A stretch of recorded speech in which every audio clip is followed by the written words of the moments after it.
Hello, ladies and gentlemen, and welcome to Season 2 of our football recap show right here on the TKDS Sports Network and Fox Sports 980 AM Radio, WONE. We're back for Season number 2 of this magnificent show, and I'm super excited. I'm Jackson Lightcap, joined with my colleague Matthew Pennington.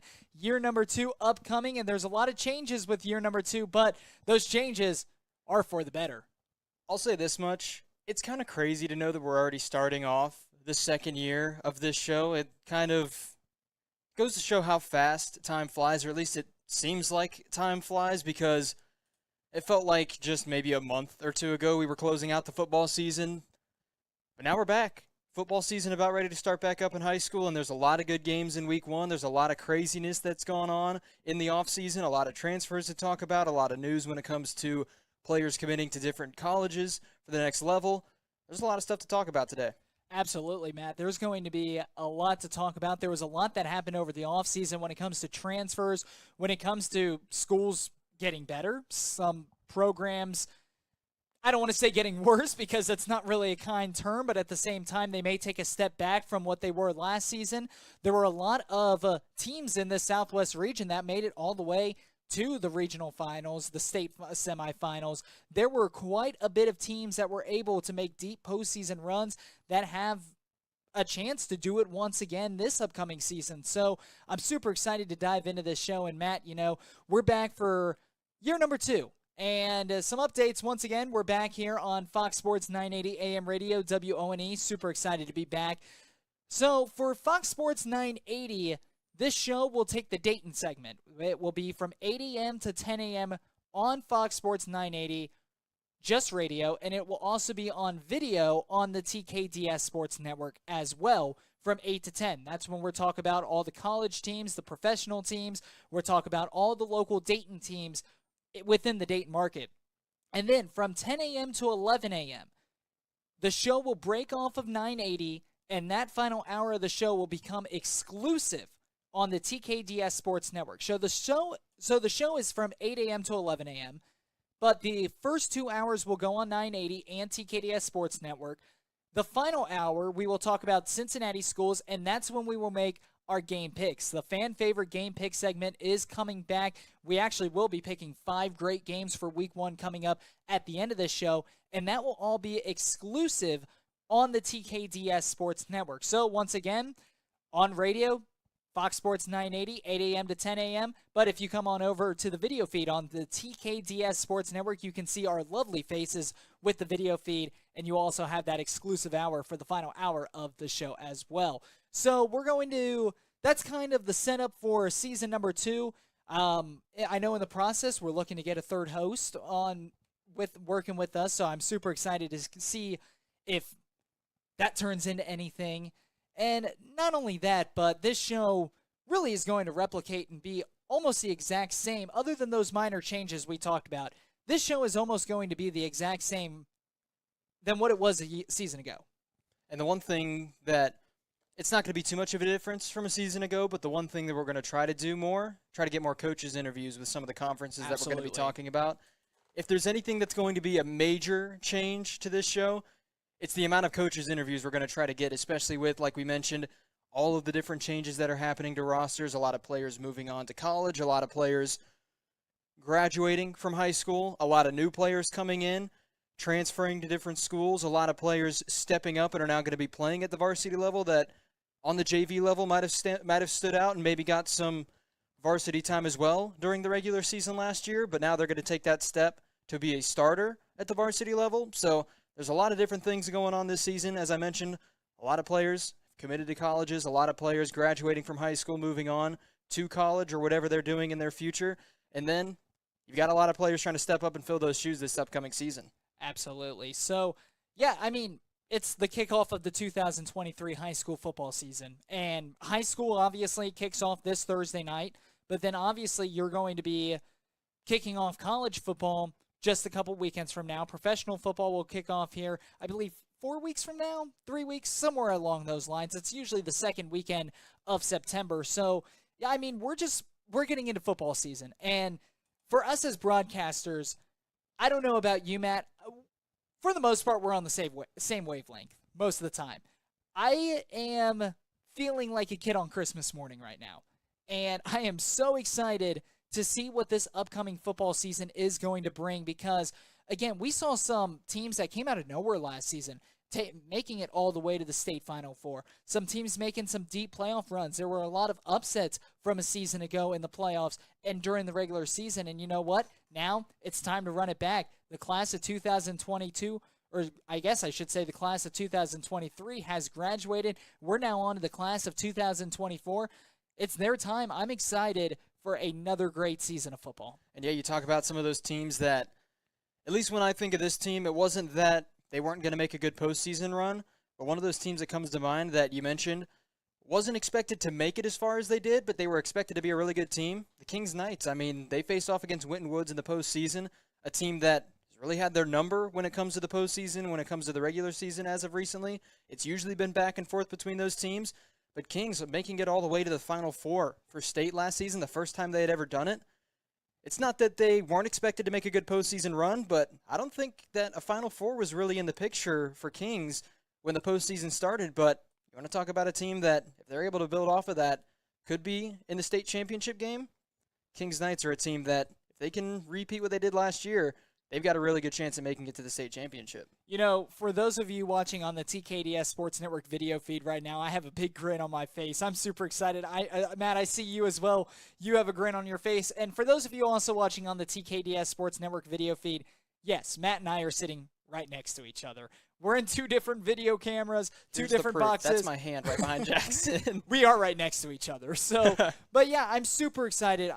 It's like I said before, I feel like a kid on Christmas morning. The best time of the year is rolling around, and that's the beginning of football season. Just not high school football season, but college football season, professional football season. And Matt, you know the best news? We have 3 hours every Saturday morning again to talk about it and just let our brains run wild. And I think when it comes to the broadcasting aspect of things, I think the reason that me personally, I like high school football so much, it's because of the atmosphere at the games.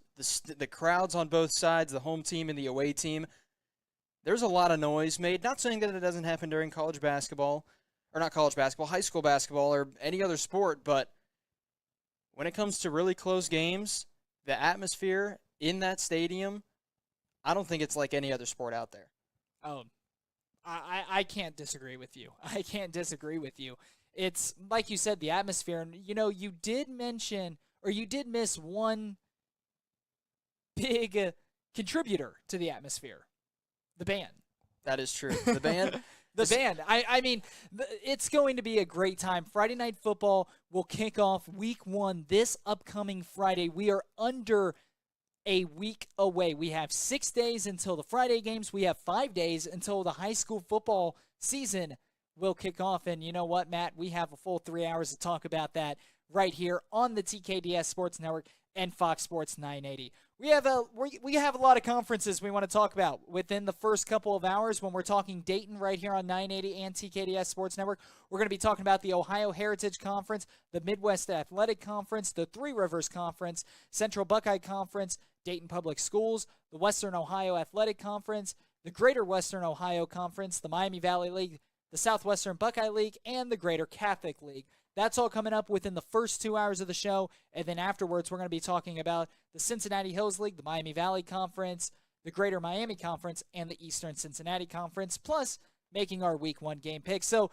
yeah, I mean, stay with us. It's our first Saturday show back on 980. It's our first Saturday show to prep the upcoming football season, and we're going to be talking a lot about all the transfers that have moved over in the offseason, some of the teams that have gotten stronger. We're going to recap what these teams brought to the table a season ago. We're going to talk about some of their expectations that we expect from them this season. We're going to look at some of the teams to watch out for this season. Some sleeper teams, some teams that have proven to be on top over the last couple of years that have high hopes of continuing to be on top this season. This show is probably my favorite show of the year just because it's not recap of what they did the night before. It's look at what they can bring to the table. We're pretty much foreshadowing and building the upcoming football season, and I can't wait. And yeah, going back on the whole atmosphere kind of talk that we were having, there was one place that I've been to a few times, and it might be coming to your mind, Jackson, and when I say it, I'm going to almost guarantee that you're going to be like, yeah, I can kind of agree with that. But if you've never been to a Wayne Warriors football game at Hyde Camp Stadium, the atmosphere, you talk about the band, them marching out from underneath the home bleachers and then coming out onto the track. You want to talk about getting the mood set for a high school football game, a Friday night football game? If you've never been to a Wayne Warriors football game, go to Hyde Camp Stadium for a home game for the Wayne Warriors, and that atmosphere that the band brings for the start of the game and for kickoff, I don't think I've seen another high school do it as good as the Wayne Warriors do it. Spoiler alert, they play Fairfield week 1. That's one of our game picks. That is going to be an incredible game as well. I'm not going to lie, I completely forgot that was one of our game picks. I was thinking more of atmosphere. I mean, Hyde Camp Stadium, whenever we go to do a game there, like I said, just not the chills that it brings to you, but it's like, all right, let's get this game going. I'm ready to go. Me as an announcer up in the press box, I'm like, all right, let's get this show on the road. Let's do it. But no, like I said, if you've never been to a Wayne Warriors football game, the atmosphere that band brings and just the overall atmosphere that the home stands bring to the game, if you've never been to a Wayne Warriors football game at Hyde Camp Stadium, not a bad place to watch a Friday night football game. I think that's probably the best atmosphere to watch a high school football game within the Dayton area. And, you know, if you're a fan of high school football, I think it's almost a given that you've at least seen one Friday night football game at Wayne, given their history, given who's played there, given what they've been able to do in the past, not even just the past couple of years, but the past decade. And I think if you're a high school football fan, it's a given that you've seen a game at Hyde Camp Stadium and watching the Wayne Warriors. And if you haven't, well, go check out a game this season because, like Matt said, you won't be disappointed. And like I said, it's not, well, when it comes to the Wayne Warriors too, especially with the amount of good teams that they play during the regular season. I mean, you mentioned their week 1 game against Fairfield. Fairfield, a very, very tough team out of the GMC. So when it comes down to it, the Wayne Warriors, one, they're going to schedule against some pretty good teams. Obviously, they're going to have an in-conference schedule. You've got some tough teams in there. You've got some teams that, if you're Wayne, you feel like you should beat pretty easily. But then they're out-of-conference games, like I mentioned. They're going to schedule some pretty tough games out of conference. Oh, yeah. I mean, look at the first team they play, Fairfield. We're going to take a look at their out-of-conference games as well. So, yeah, lots to talk about it within this 3 hours. Matt, I know that we were going to try to talk a little bit about some professional football and some college football getting going. And, Matt, we only have a couple more minutes before we have to take our first break of the season. So, Matt, I want to ask you a quick question. I know that you're an Ohio State Buckeyes fan. What do you think of the Big Ten and the 4 teams from the Pac-12 leaving the Pac-12 to join the Big Ten? What do you think about that? I'll kind of go back to what I was talking about yesterday on our Monday show, or what I was talking about on our last Monday show was it's kind of interesting knowing that the Big Ten is, well, usually when you think of Big Ten, you think of Midwestern football. You've got farthest west being around Iowa, Minnesota, Wisconsin, those kinds of teams. Furthest east, outside of Rutgers and Maryland, because obviously they're East Coast. Outside of those teams, you've got Penn State as the farthest eastern team. Now we've got California coming in and Oregon and Washington coming in all the way from the West Coast. So when it comes down to it, I like the competition aspect that those teams, Washington, Oregon, UCLA, USC, I like the competition that that's going to bring to the Big Ten because when it comes down to especially postseason time, if you've got a team that from the Big Ten might be outside looking in, maybe a Penn State or a Michigan State that might be on that bubble of being one of the teams that makes it into the college football playoff, especially when it expands. Say Michigan State takes down USC during the regular season. That's going to be a lot better of a win for Michigan State than taking down Northwestern as an in-conference win on the season. So when it comes down to it, I like the competition aspect of the teams from the Pac-12 coming into the Big Ten. I think that's going to make, when it comes to regular season, I think that's going to make it a lot more interesting on who's going to be on top of both the West and the East. But again, I think of when it comes to the Big Ten, you think of more Midwestern teams. So maybe like a West Virginia being a team that comes in because very close to the Midwest. Not teams all the way from the West Coast coming in to join the Big Ten. But like I said, For me, I like it, but I don't. I like the competition aspect. I also don't like the fact that you've got teams from the West Coast coming in to a Midwestern conference, because also you got the traveling for both of those teams. It's going to be a long-distance traveling for whichever team is going to be away, whether it's UCLA coming to play at Ohio State or if it's Ohio State going to play at UCLA. It's going to be one big travel day for both teams. You know, Matt, you made the mistake, and I want to mention something, because usually when we've done this, we've tried to see it as we try to take it as far as we can, and I think this is the farthest we've made it into a show without slipping up. You know exactly what I'm talking about. I do. Matt mentioned that yesterday was Monday. Well, in fact, this first show we are pre-recording, so it is currently Tuesday at 4:04 p.m. our time, and this show will be running around 8 a.m. in the morning on Saturday. Reason why this is going to be the only show we pre-record. The first couple, well, the rest of the season's going to be live. The rest of the season's going to be completely live. This is the only show we will be pre-recording, mainly because, Matt, at this time on Saturday morning, you're going to be out of town for a wedding, and I'm going to be out of town for a play-by-play gig. So, yes, the show is pre-recorded. We want to mention that, give a disclaimer. The show is pre-recorded. It's the only pre-recorded show of the season. Everything past this will be a live show. But, Matt, it's time for our first break of the season. When we return, we'll talk about some of the kids within the Dayton and Cincinnati area that committed over the offseason and will be furthering their academic and athletic career at some schools, some of them local as well. We're also going to take a look at some of the transfers at the high school level, chat about it for a little bit before we go into all of our conferences. Right now, you're watching us on the TKDS Sports Network, and you're listening on Fox Sports 980 AM Radio, WONE.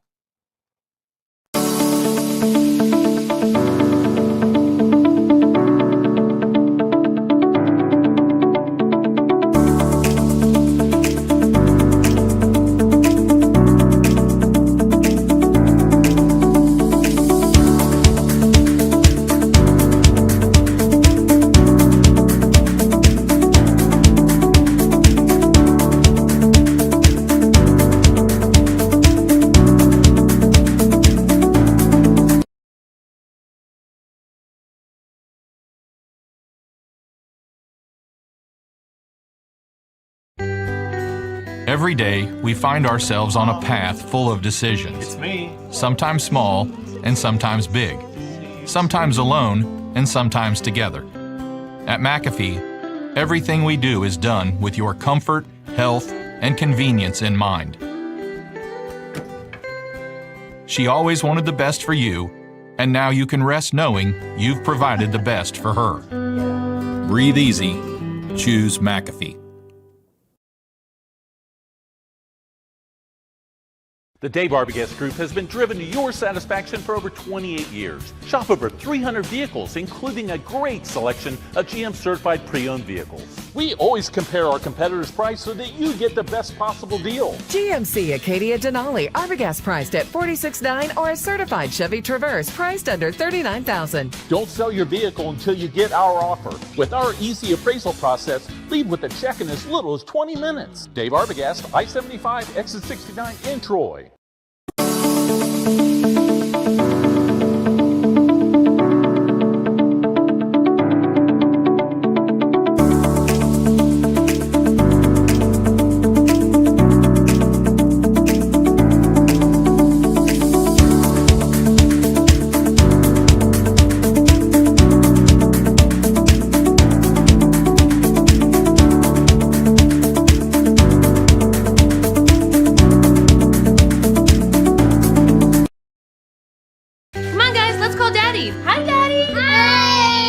How you doing? So the furnace is on its last leg, babe. And I just don't know what to do.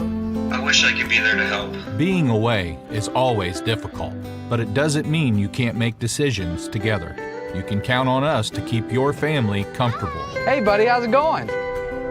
When are you coming home? It's gonna be soon. Faster than you know it, I'll be home. Breathe easy. Choose McAfee.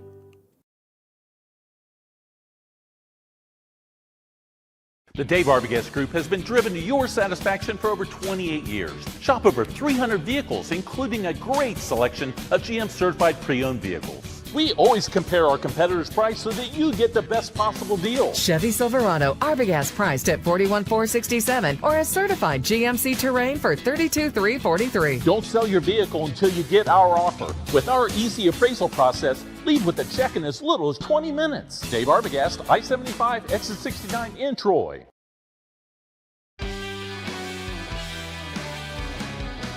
We welcome you back to the TKDS Sports Network and Fox Sports 980 AM Radio, WONE.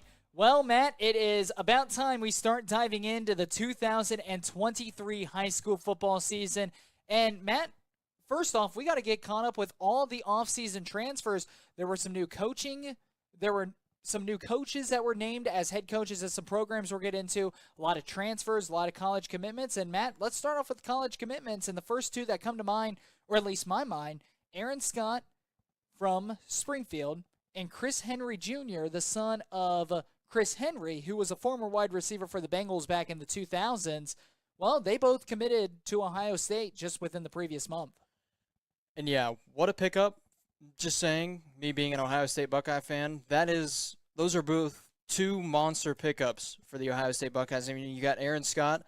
One thing that a lot of people might say about Aaron Scott when they see him play football is, how do you know he's good? There's not many passes thrown to him. Well, if you're a cornerback and you're not having many passes thrown to you, there's a reason there's not many passes going your way. It's because you're such a good cornerback, and when the ball is thrown his direction, he's on it pretty much every single time. That's one thing and one reason why when it comes down to Aaron Scott committing to The Ohio State University, that's why that's such a good pickup. I mean, you've got a cornerback that obviously when he moves up to play college football, he's going to be tested a little bit more. But when you have that experience of being able to guard your receivers as well as you have been able to, and especially when your team has been making it to the state championship game or making it far into the postseason most years, you're going to be facing off against some of the best wide receivers in the entire state of Ohio, and the quarterbacks for those teams still aren't throwing the football your way. That goes to show how good of a cornerback Aaron Scott is for Springfield. He was a junior last year, going to be a senior this year. That's going to be one piece of that Springfield defense that they're going to love having back this upcoming season, because if you've got a corner that completely locks down one side of the football field, not saying you want to use all of your resources on the other half of the football field or down the middle of the field, but if you've got a cornerback that can hold their own on one side of the football field, that takes one piece of an opponent's offense away and out of the game for a majority of the game. And then talking about Chris Henry Jr., I believe he's 6'5", 180-something as a sophomore in high school. 6'5", 180 as a sophomore in high school. He is going to be a monster for Withrow these next few years. And when he makes it to Ohio State, you want to talk about a player that one thing Ohio State has proven these past few years, wide receiver talent, at least I would say in the past 5 years, you can maybe make an argument for LSU with Jamar Chase and with Justin Jefferson and with a couple other receivers that LSU has produced. But it might be me being an Ohio State fan. I think Ohio State right now is wide receiver university. I don't think there's any putting it past Ohio State. When you take a look at the players that have made it to the NFL from Ohio State at the wide receiver position, Terry McLaurin, Michael Thomas, you've got Chris Olave, you've got Garrett Wilson, Marvin Harrison Jr., not saying he's going to be the first wide receiver taken in this upcoming draft, but he's making a case to be the number one receiver picked in the next upcoming NFL draft. Also, he played at Alabama for a year. Jamison Williams was developed at Ohio State and then transferred to Alabama because he was the fourth receiver on the depth chart for Ohio State. You see what he did at Alabama? You see what he's been able to do for the Detroit Lions. So when it comes down to it, Chris Henry Jr. going to Ohio State, as long as he stays committed to Ohio State, I think that's going to be another great pickup for the Buckeyes when he gets on campus. You know, Matt, talking about Chris Henry Jr., this guy, there's been so much hype around him just ever since he touched his first step, ever since he took his first step onto a football field. There's been so much hype around him, and he's lived up to it. Matt, I'd have to agree with you. I think Ohio State right now is wide receiver university right now. And when it comes to Chris Henry, that's a school that you know it's a good fit. You can just tell that it's a good fit. And I truly believe that Ohio State is going to do wonders for Chris Henry Jr. and vice versa. I think Chris Henry Jr. is going to do absolute wonders for Ohio State. I think that's going to be a great fit. Going back to Aaron Scott, who also committed to Ohio State, he plays for the Springfield Wildcats, back-to-back state championship appearances. Last season, he was second in the GWAC with 5 interceptions. He had 2 touchdowns, 7 passes defended with 23 total tackles. He played in 13 games a season ago. 13 games and only 23 tackles. When it comes to a football player standpoint, when you look at the football, that may not be a lot, but from a cornerback, that tells me that he's doing his job in coverage, and he doesn't have to go out and make these tackles. He's not allowing receptions where he has to go make these tackles. To be honest, tackles are great. But when you're a cornerback, I'd rather see my cornerback with low amount of tackles and high percentage of passes defended and incompletions while throwing towards that defender. That's exactly what Aaron Scott has been able to do for the Wildcats. Again, 5 interceptions, 2 touchdowns, 7 pass breakups a season ago, 23 tackles in 13 games. Again, those stats show that he's getting the job done, and quarterbacks, it's to a point where they're not even looking in his general direction. Some of the receivers that he guarded last season were some top-notch receivers, not just in the GWAC, but across the state of Ohio, and it seemed like each and every week he shut him down. He is a great defensive back. He is a great corner. It's a great pickup for the Buckeyes. He's coming back for a senior season with the Springfield Wildcats, and you know what? He's the leader of this team now. There's high expectations once again for the Springfield Wildcats to try to get back to the state championship for the 3rd consecutive year. It's easier said than done, but, I mean, that defense is still stout. With Aaron Scott as your cornerback number 1, I think that they can do it. And that was one thing when it came to Springfield. I remember, I don't know if it was before last season. It might have been, but we had watched some 7-on-7s with Springfield involved in some of them. And one of the, I'm not exactly sure if it was one of the coaches for Springfield or not, but he had it in his mind of, I don't know if this secondary and if this defense is going to be as good as they were the past few years.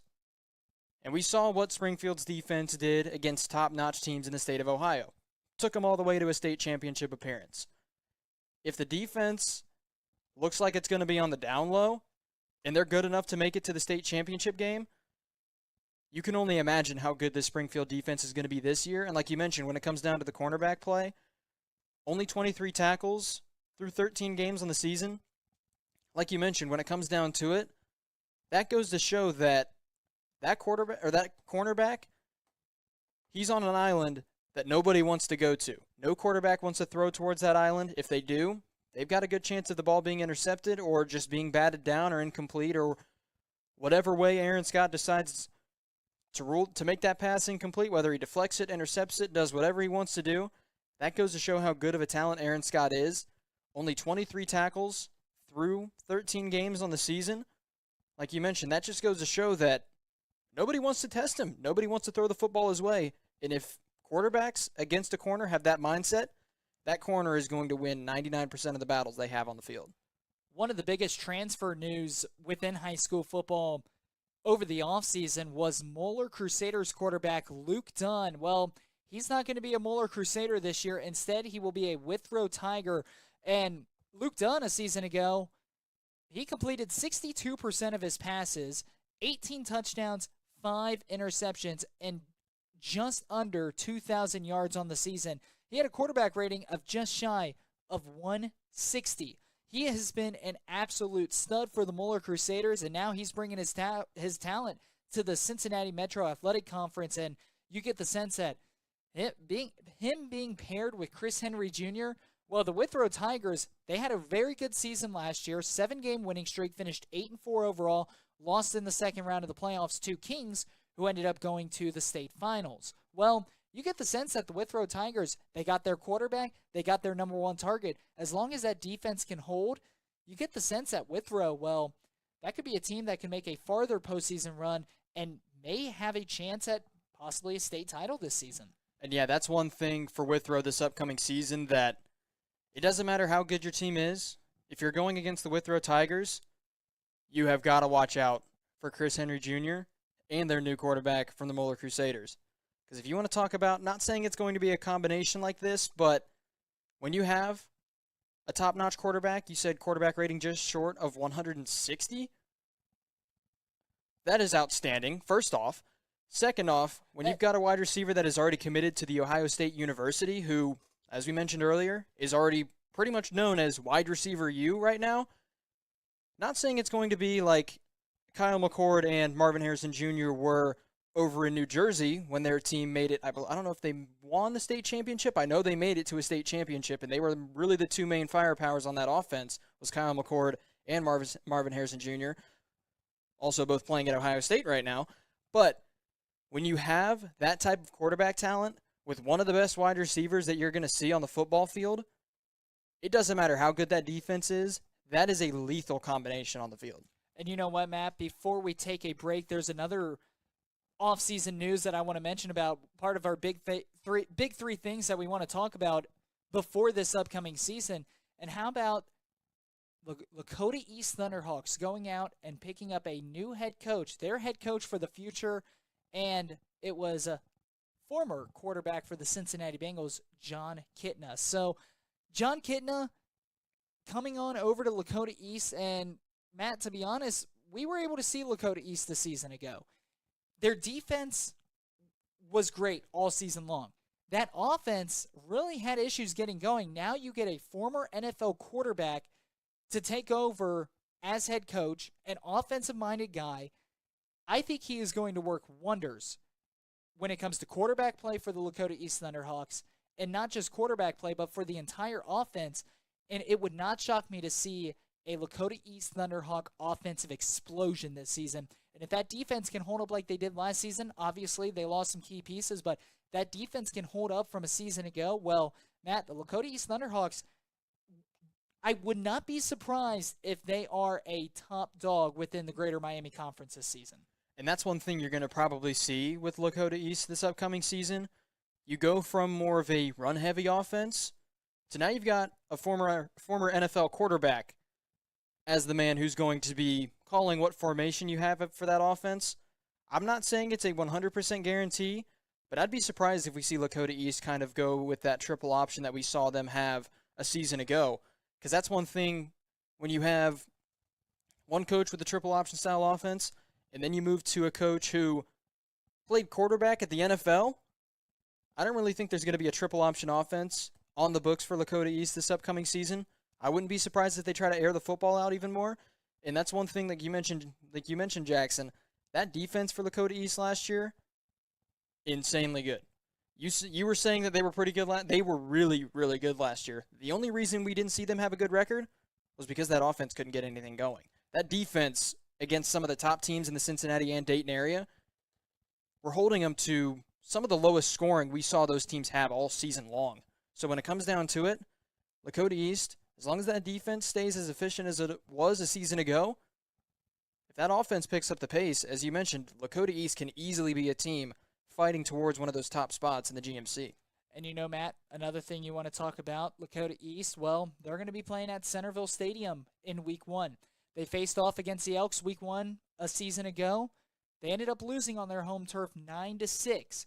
That defense had their way with the Elks offense.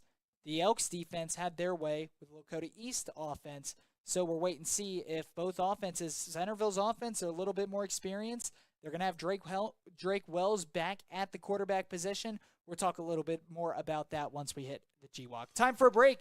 You're watching us on the TKDS Sports Network and listening on Fox Sports 980 AM Radio, WONE.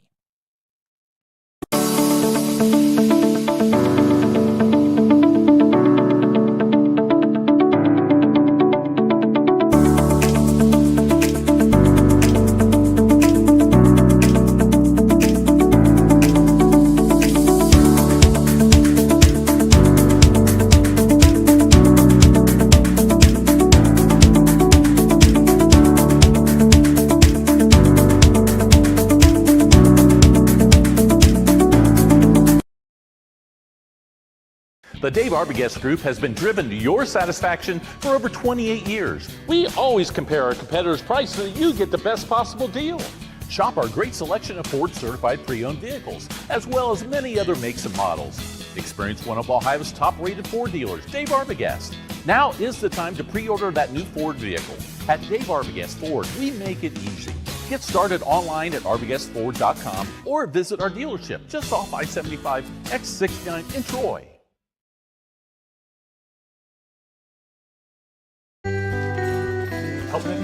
At McAfee, we understand that life doesn't stop when something in your home breaks down.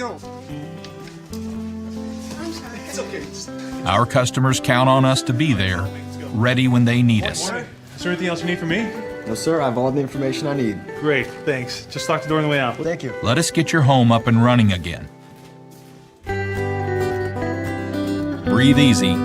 Choose McAfee.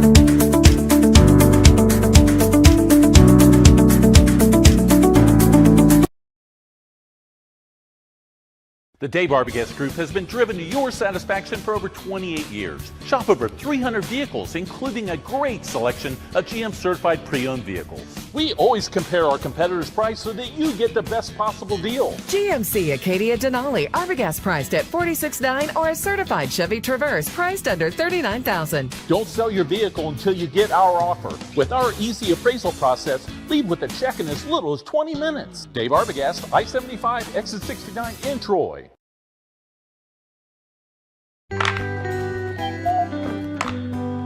It's easy to take the air in your home for granted. But it's not just about being hot or cold. It's about having clean air. For some of us, this is critical. At McAfee, we'll provide you with long-term solutions to improve the air you breathe. Do you need your inhaler, bud? Oh, I'm good, thanks. Breathe easy.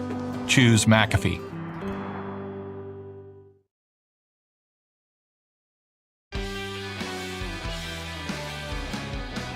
We welcome you back to the TKDS Sports Network, Fox Sports 980 AM Radio WONE. I'm Jackson Lightcap. I'm joined with my colleague Matthew Pennington as we are moving along in this show. I'm going to call it the preseason show, Week 0 show.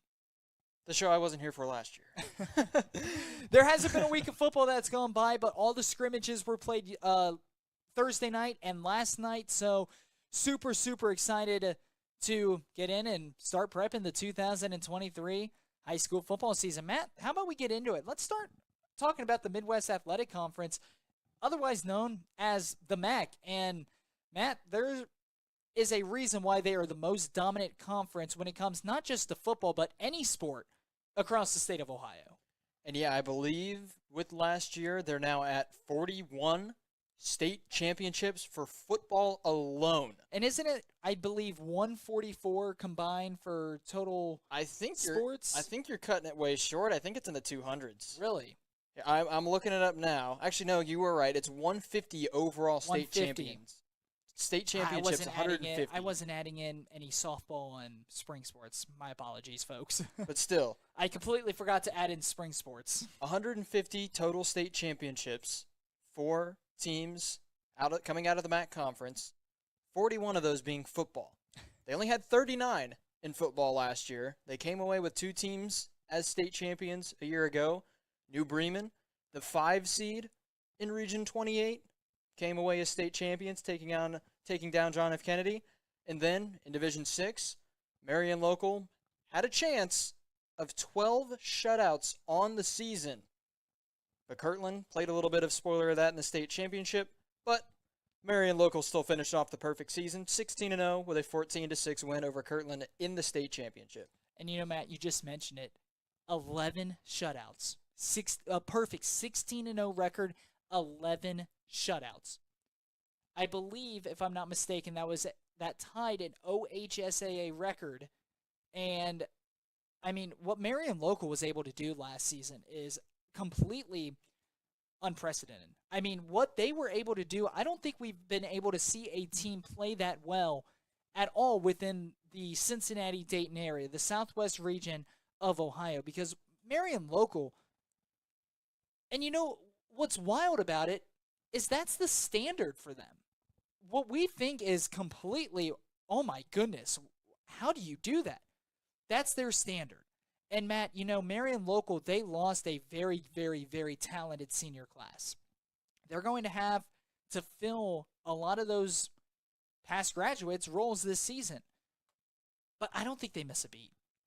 I don't think that they miss a beat. And I know that you probably feel the exact same way because it's Marion Local. They've been this good and this dominant for so long.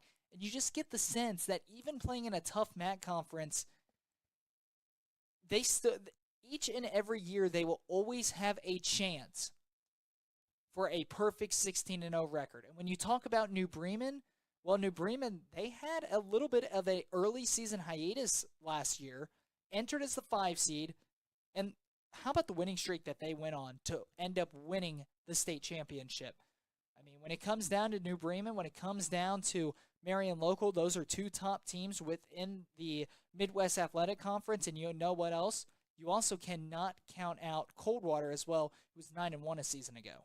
And yeah, you take a look at the season last year for the Cardinals of New Bremen. They dropped 2 of their last 3 regular season games, then went on an absolute tear during the postseason. 49-7 was their first round win. 39-8. Close game, 26-22 against Ansonia.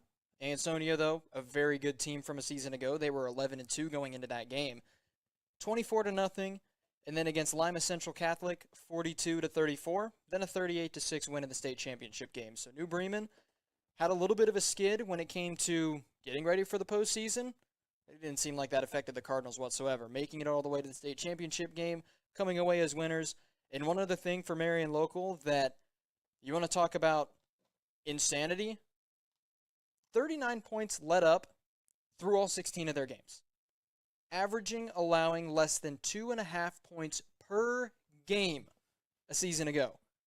I don't see Marion Local doing that again this year. They're putting up baseball numbers. Marion Local this year, they're going to be 16-0, but only allow 7 points per game this season. But no, when it comes to Marion Local, I think that when it comes to how good they're going to be, they're not going to be 2.5 points per game allowed on the defensive side good.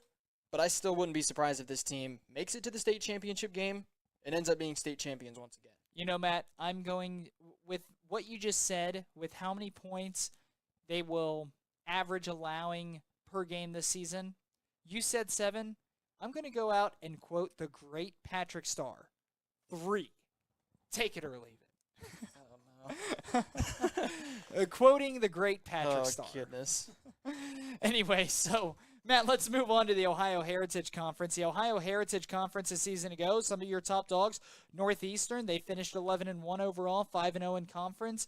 Then Mechanicsburg, 9-3 overall, 4-1 in conference. Greenview 9-2 overall, 5-0 in conference as well. Greenview won the South Division, Northeastern won the North Division. And yeah, that's going to be one thing that for both Northeastern and for Greenview and even Mechanicsburg at that, the defenses for those teams last year, through all of their games, allowing less than 200 points. You've got Northeastern, only 143 points allowed on the season. Greenview, 155 points allowed on the season. Mechanicsburg, 191 points allowed on the season. I think if those defenses have I wouldn't say right around those numbers because, like I mentioned, especially with Marion Local, it's tough to have 2 back-to-back seasons where your team is playing that good of defense that consistently for a span of a few years. But if you're Northeastern, if you're Greenview, if you're Mechanicsburg, if you can have your defense allow right around 200 points on the season, don't be surprised if we see those teams sitting towards the top of the OHC again this upcoming season. You know, Matt, one team that finished towards the bottom of the standings that I do think could possibly play spoiler and could be a sleeper team this season in the Ohio Heritage Conference is West Jefferson. West Jefferson a season ago finished 5-7 overall, but one thing that hurt them was conference play. They only finished 1-4 in conference. They did not play well when it came to conference opponents. They were able to put together a nice postseason win. And you know what, Matt? Here's another thing I want to talk about. They are returning, well, the number one wide receiver in the OHC from a season ago. That's Mason Book. Mason Book from a season ago, 61 catches, 1,017 yards, and 13 touchdowns. He's back for a senior campaign. They're also returning now sophomore quarterback Austin Buster a season ago. Well, he had 2,139 yards, 25 touchdowns to 6 INTs. That dynamic duo, they're back for their second year paired together, and after finishing 5-7 a year ago, 1-4 in conference, that's got to be a point of emphasis for West Jefferson this season, is you have to play better in conference. If they can, I do think that this is a sleeper team in the OHC. And yeah, that's going to be one thing that you brought up, Jackson. Austin Busher being second place when it comes to passing yards last year in the Ohio Heritage Conference by right around 50 yards. It was 51 yards, the difference between him and Cade Houseman. But he was a freshman a season ago, and he had those kinds of numbers. He was second in the OHC when it came to passing yards. He talked about the touchdown to interception ratio, 25 touchdowns, 6 interceptions. He also had a rushing touchdown on the season. Didn't fumble the ball as well while running 31 times. If there's one player that's going to fumble the football, it's going to be the quarterback. Busher didn't do it once last year. So when it comes down to it, you want to talk about a team that could play sleeper in the Ohio Heritage Conference? West Jefferson is the team you got to keep your eye out for because, like you mentioned, Mason Book returning, the number one receiver in the conference a season ago. Then you got the number 2 quarterback who was a freshman a season ago. He's going to look to try to better his numbers from a season ago and maybe try to put West Jefferson on the top. Matt, let's take a break, and when we return, we will talk about the Three Rivers Conference and the Central Buckeye Conference. That's all coming up next here on the TKDS Sports Network and Fox Sports 980 AM Radio WONE.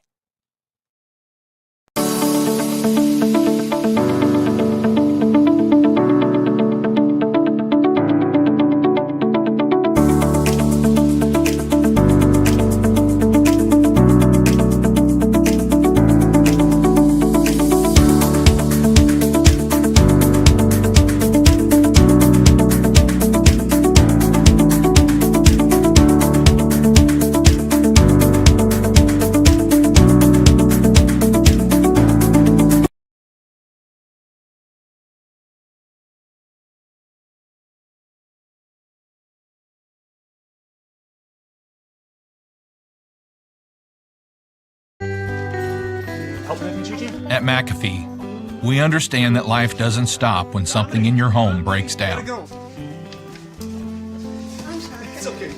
Our customers count on us to be there, ready when they need us. Is there anything else you need from me? No, sir. I have all the information I need. Great, thanks. Just lock the door on the way out. Thank you. Let us get your home up and running again. Breathe easy.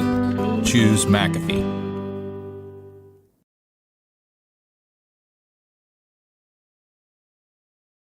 The Dave Arbogast Group has been driven to your satisfaction for over 28 years. Shop over 300 vehicles, including a great selection of GM certified pre-owned vehicles. We always compare our competitors' price so that you get the best possible deal. Chevy Silverado Arbogast priced at $41,467 or a certified GMC Terrain for $32,343. Don't sell your vehicle until you get our offer. With our easy appraisal process, leave with a check in as little as 20 minutes. Dave Arbogast, I-75, exit 69 in Troy.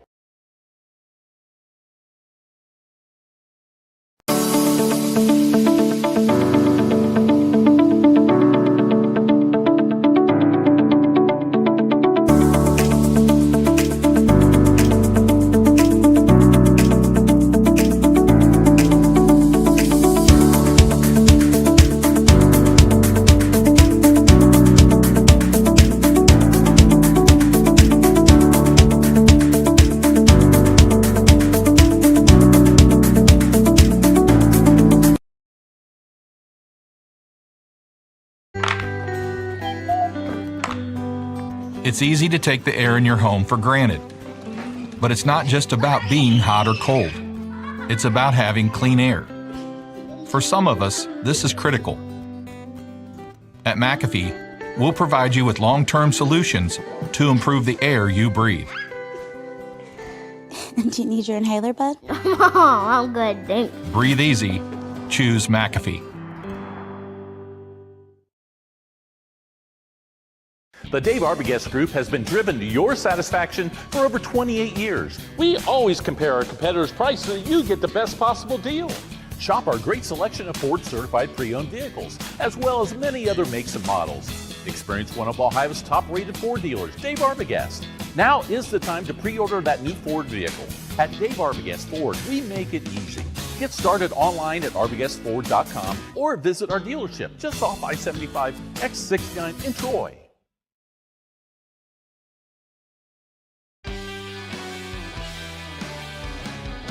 We welcome you back here to the TKDS Sports Network and Fox Sports 980 AM Radio, WONE. Jackson Lightcap alongside Matthew Pennington, the final segment of the first hour of our 3-hour show. Once again, the first 2 hours of this show will be right here on Fox Sports 980, but then the final hour will be exclusive on the TKDS Sports Network. You can watch on any social media page. But, Matt, let's keep a move on. Let's talk about the Three Rivers Conference and what we expect for their upcoming football season. And, Matt, I'll be the first one to start. Milton Union dominated the conference a season ago, 13-1 overall. And, you know, Matt, when you take a look at Milton Union, they lost a lot, and I mean a lot, of offensive firepower. That defense, they did return some key pieces, and you know the saying, defense wins championships, but that offense, it would not shock me to see Milton Union have to take a first couple of weeks to get that offense going because I'm not going to say it's their entire JV offense that's coming up to take over on the varsity level, but there's quite a few replacements. And yeah, when you take a look at the offensive side of things for Milton Union that they're going to be replacing, are going to have to replace this year, starting quarterback, starting running back, and then your top 2 receivers from a season ago. All 4 of those players, seniors a season ago, so you want to talk about some shoes to fill, some big shoes to fill for the players coming up for the Bulldogs of Milton Union. But we say that they've got big shoes to fill, but it's one thing that we've seen from Milton Union. Whenever they lose a very stacked class of kids, it seems like they just reload. It's not a we're rebuilding, it's a we're reloading, and we're ready for the next season. So when it comes down to it, there is one thing, though, for the defense that you are going to love seeing return for the Milton Union Bulldogs.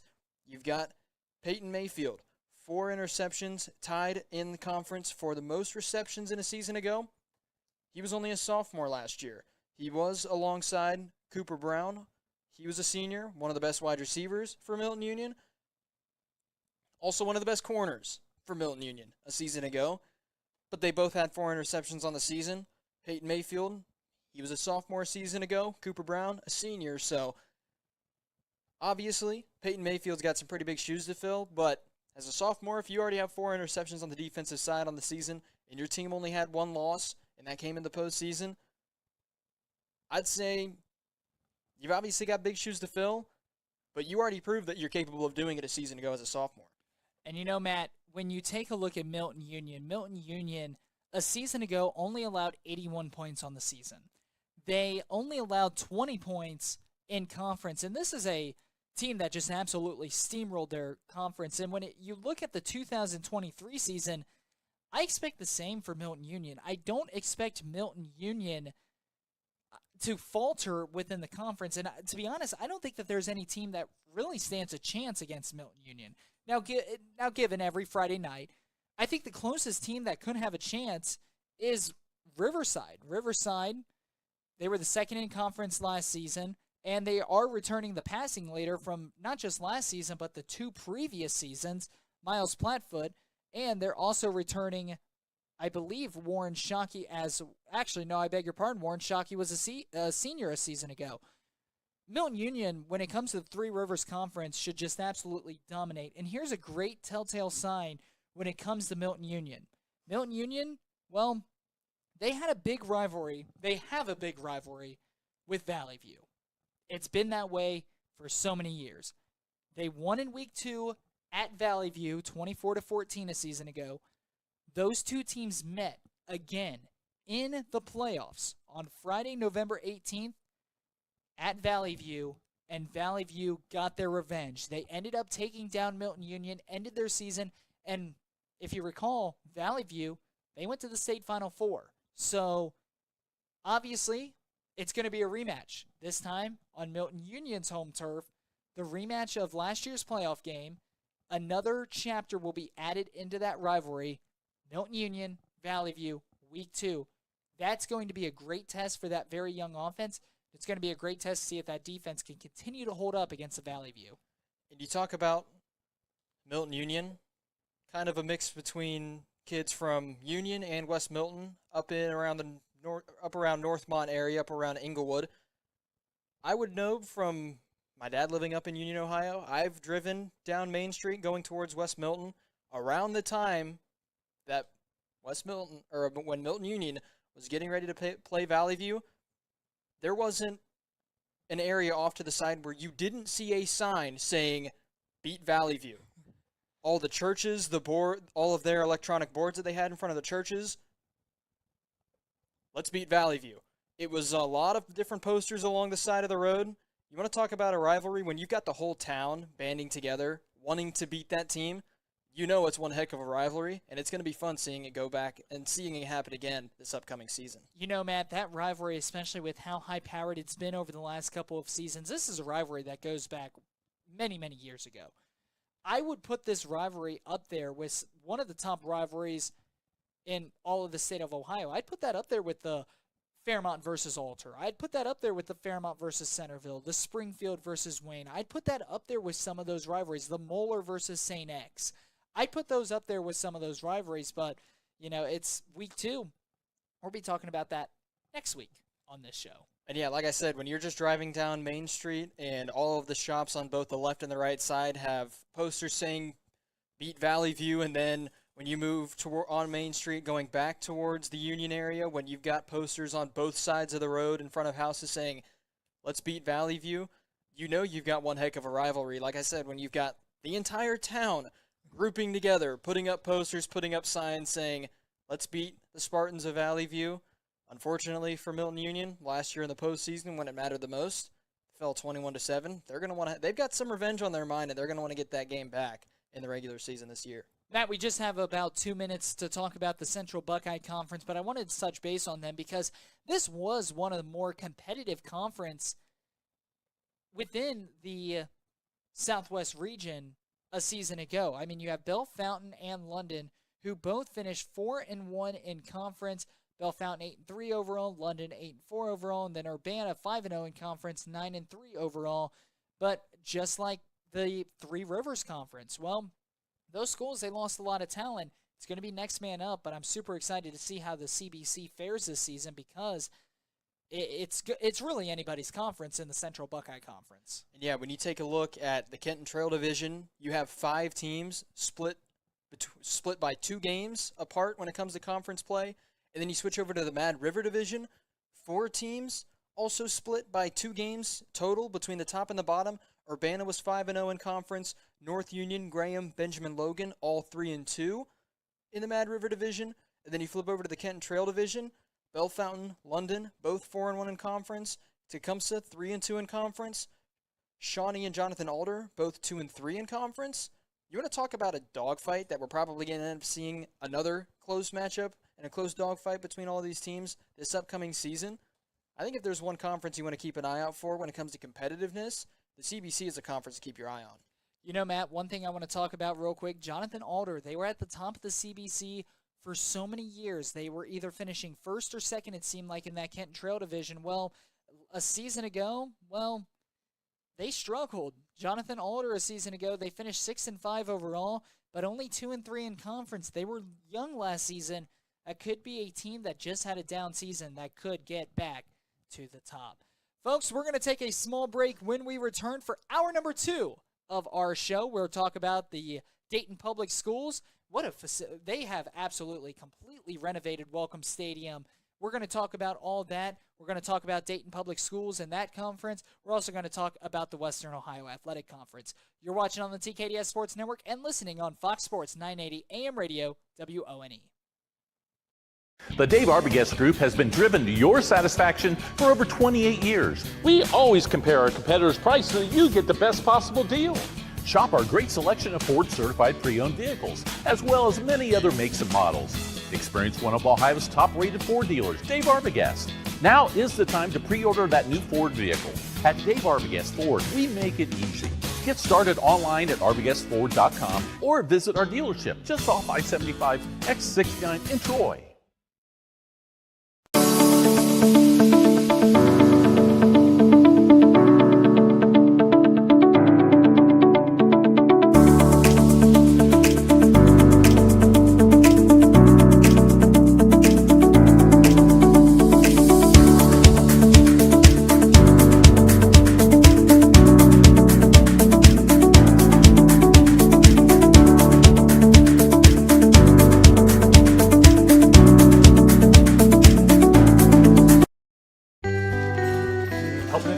At McAfee, we understand that life doesn't stop when something in your home breaks down. Our customers count on us to be there, ready when they need us. Is there anything else you need from me? No, sir. I have all the information I need. Great, thanks. Just lock the door on the way out. Thank you. Let us get your home up and running again. Breathe easy. Choose McAfee. The Dave Arbogast Group has been driven to your satisfaction for over 28 years. We always compare our competitors' price so you get the best possible deal. Shop our great selection of Ford certified pre-owned vehicles, as well as many other makes and models. Experience one of Ohio's top-rated Ford dealers, Dave Arbogast. Now is the time to pre-order that new Ford vehicle. At Dave Arbogast Ford, we make it easy. Get started online at arbogastford.com or visit our dealership just off I-75 X69 in Troy.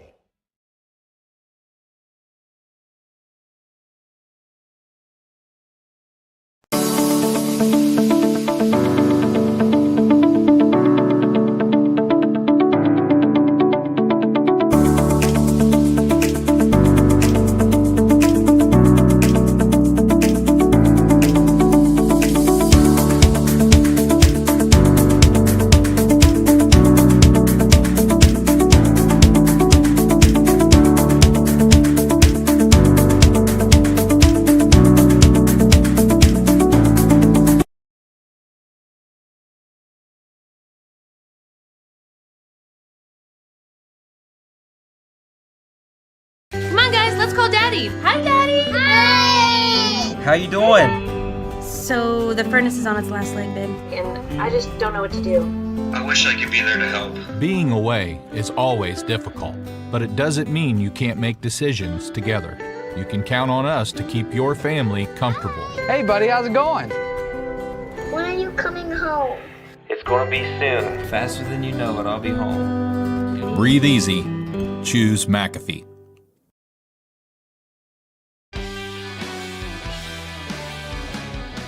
The TKDS Sports Network has now launched its 24-hour sports channel. Enjoy 24 hours of non-stop sporting events, including a variety of high school, collegiate, and professional events. TKDS will also have a variety of events in the summer, ranging from golf to boat racing. Also, our on-demand events are only a click away. Never miss another event we cover again with our new 24-hour platform and on-demand services.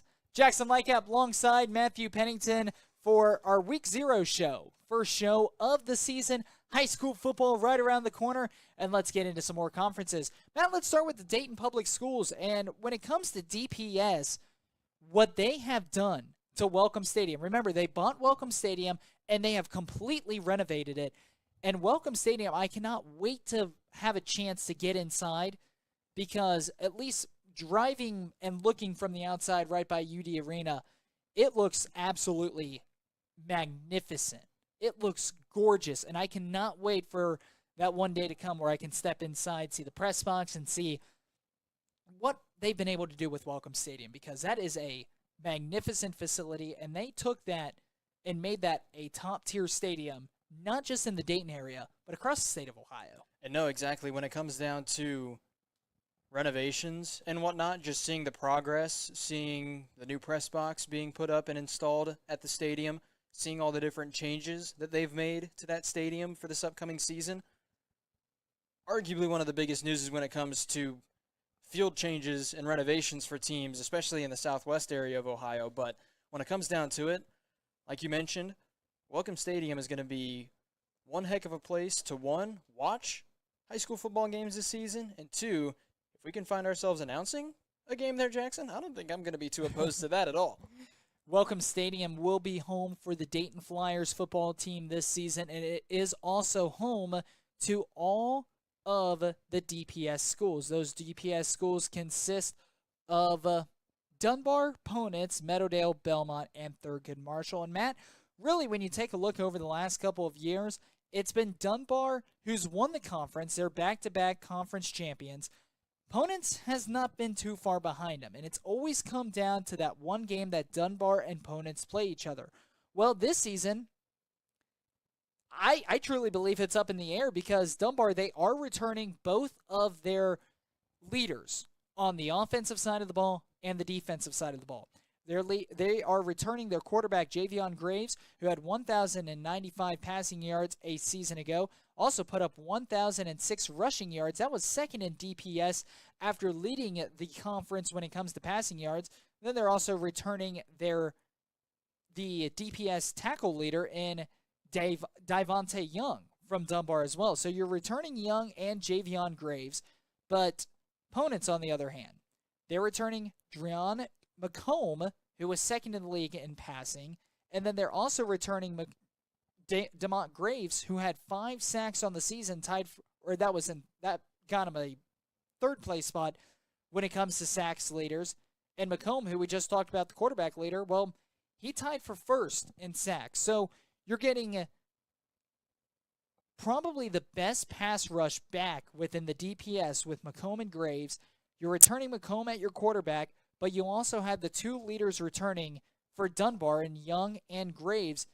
And you really just get the sense and you really get the feeling, Matt, that the DPS conference is going to be a battle between Ponitz and Dunbar for the 3rd straight season. And that's one other thing as well that you have to keep an eye out for when it comes to the DPS and teams. You talk about Dunbar being the team that went 4-0 in conference last year. Their only really convincing win was against Thurgood Marshall. They won that game 60-36. Outside of that, 16-15 win against Belmont, 13-7 win against Meadowdale, and a 34-28 win in overtime against Ponitz. Those were the 3 other games outside of that Thurgood Marshall matchup that we saw Dunbar have a season ago that Dunbar ended up playing. And like I said, when it comes down to it, 6 points was the most Dunbar ended up coming away victorious in those games. So when it comes down to it, I think that, yes, you're obviously going to have in your mind that Dunbar, Ponitz, they're going to be the teams that have the best odds of fighting for a top spot, but I don't think you can really look too far past Meadowdale or Belmont when it comes to their potential at being a team that can cause some disturbances and maybe even themselves make a run for a top spot in the conference as well. Ponitz last season, when they squared off against Dunbar beat them in overtime, 34-28. And you know, Matt, this is also a Dunbar team that lost their first 5 games of the season, and they finished the season 4-1. They did not win a single game outside the conference, and that's got to be a big focal point heading into this season because, remember, Dunbar, they missed out on the playoffs a season ago. They were on the verge, but remember that 16 seed ended up going to LaSalle. And you just get the sense that if Dunbar was able to pull out one out-of-conference game, they would have been representing the DPS in the playoffs in the Southwest region. They have to find a way, and not just Dunbar, but really all of the DPS schools have got to find a way to start winning out-of-conference games because it is, at the end of the day, costing them playoff spots at the end of the season, just like we saw a season ago. And yeah, that was one thing that you see Dunbar do a lot, and it's not just with football. They do it with a lot of their athletics. They schedule some pretty tough out-of-conference games. You take a look at a season ago, Troy, Whitehall Yearling, Lima Senior, Hamilton Ross, Fort Loramie, Trotwood Madison. Those were their out-of-conference games from a season ago. You take a look at those teams, a lot of them were good teams when it came to the postseason as well a season ago. So when it comes down to Dunbar, yeah, they didn't make the postseason last year, but you want to talk about getting some of your players that You're going to have returning this year some experience against some pretty good teams, and then you end up going 4-0 in conference. This Dunbar Wolverines team, as long as the development from a season ago carries into this Wolverines team this upcoming season, Dunbar is going to be a team that, if they can string together, like you mentioned, if they can string together some out-of-conference wins, Dunbar is a team that they've got a good shot at making the postseason this year. And Matt, let's shift our focus now onto the Western Ohio Athletic Conference. A season ago, we saw Ansonia and Tri-Village. They were the co-WOAC champions, 7-1 in conference. Preble Shawnee was right behind at 6-2. And remember, there was a three-way circle between Ansonia, Tri-Village, and Preble Shawnee a season ago. And that's ultimately what led to Ansonia and Tri-Village tying. And when it comes down to this season, Matt, who do you think is going to be the strongest team in the WOAC? Because we already talked about Ansonia, Tri-Village, Preble Shawnee, but you also have to talk about National Trail and Twin Valley South, who also both finished 5-3 in conference. In fact, more than half the teams in the WOAC, when it comes to overall records, had a 500 record or better. So the WOAC is a very tough, very competitive conference. I'm excited to see how it plays out on the field this season. If there's one team that you take a look at in the WOAC, you want to find a way to kind of fix the issue that you had a season ago, last year. Well, I'd say 2 years ago is when Bryce Schoenemeyer was with Arcanum. Then he then he transferred to Springfield. We saw what that did for Bryce Schoenemeyer and the Springfield Wildcats. State championship appearance. That goes to show the kind of caliber of quarterback Schoenemeyer was, and why it was such a big loss for Arcanum for Bryce Schoenemeyer to leave and move on to Springfield. Take a look at a season ago. 3-5 in conference, 3-7 overall. Only 112 points scored by that offense. That was one of the worst in the conference. The only team worse than them was Dixie, who only put up 10 points a season ago. Arcanum only put up 112 total points. If you're Arcanum, if you can figure out that quarterback issue, take a look back to 2021. Arcanum 7-2 in conference, 8-3 overall. They lose Schoenemeyer, they drop down to 3-7 overall. That's a player that obviously had some impact when he left, but if you're Arcanum, you got to find a way to build off of a new starting quarterback, and hopefully if you're Arcanum, you can figure out a way to do that. Outside of them, don't be surprised if we see Ansonia, Tri-Village being some of the teams towards the top of the WOAC this season. You know, Matt, one thing I want to mention real quick about the WOAC is that you have two different style of teams right now between Ansonia and Tri-Village. Ansonia returned their defensive firepower. When it comes to Ansonia, they are returning the league leader in interceptions, Landon Bowman. They're also returning Ethan Reichert, who sat 5th in the league in sacks with 6 a season ago. And Tri-Village lost their defensive leaders.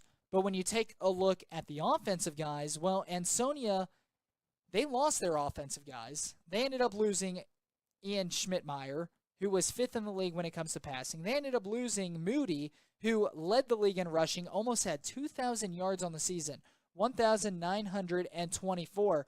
Tri-Village, on the other hand, they are returning Braden Keating, just over 2,000 yards, 2,191 yards. He was your passing leader a season ago in the WOAC. You are returning who was 2nd in the league when it comes to rushing yards, 1,449. And you're also returning Tanner Prince, who had 933 yards, your receiving leader in the WOAC. So Tri-Village has the three-headed monster coming back on offense. They lost their defensive stars. Ansonia lost their offensive stars, but they're returning their defensive stars. So that's going to be interesting when Tri-Village and Ansonia meets up, because what's going to give? That's going to be great to see how it plays out. And obviously there's a couple of weeks before those two teams will match up, but at the same time, can't help but wonder, it's going to be exciting to see those two teams who last season were so similar out on the field. This season, they're bringing different strengths onto the field. I'm excited to see whenever they match up, but obviously out-of-conference games come first. Tell you what, there's already a date scheduled for Ansonia versus Tri-Village. September 15th. Game will be played at Ansonia. That's when we're going to find out whether or not both teams figured out the pieces to the puzzle that ended up losing from a season ago, or we're going to figure out if one team was able to reload while the other tries to rebuild. But that's the thing with Ansonia and Tri-Village that we've seen from seasons past. They're those types of teams that they're never rebuilding. They're always reloading. Matt, let's take a break. And when we return, what do we have coming up next? We have the Southwestern Buckeye League and the Miami Valley League. Oh, two great conferences. I'm excited to talk about these conferences. I have all off season.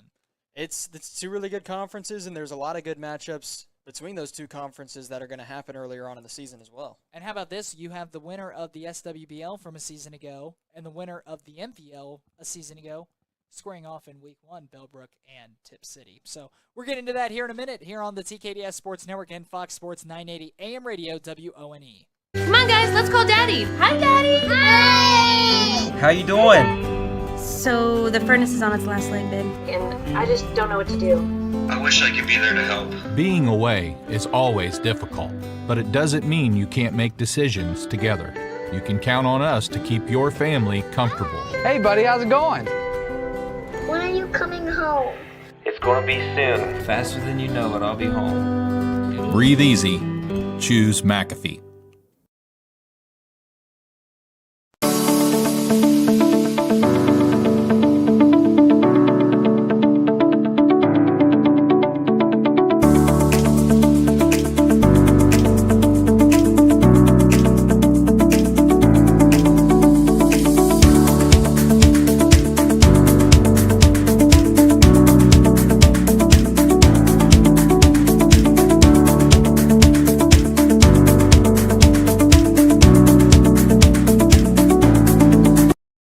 The Dave Arbogast Group has been driven to your satisfaction for over 28 years. We always compare our competitors' price so that you get the best possible deal. Shop our great selection of Ford certified pre-owned vehicles, as well as many other makes and models. Experience one of Ohio's top-rated Ford dealers, Dave Arbogast. Now is the time to pre-order that new Ford vehicle. At Dave Arbogast Ford, we make it easy. Get started online at arbogastford.com or visit our dealership just off I-75 X69 in Troy.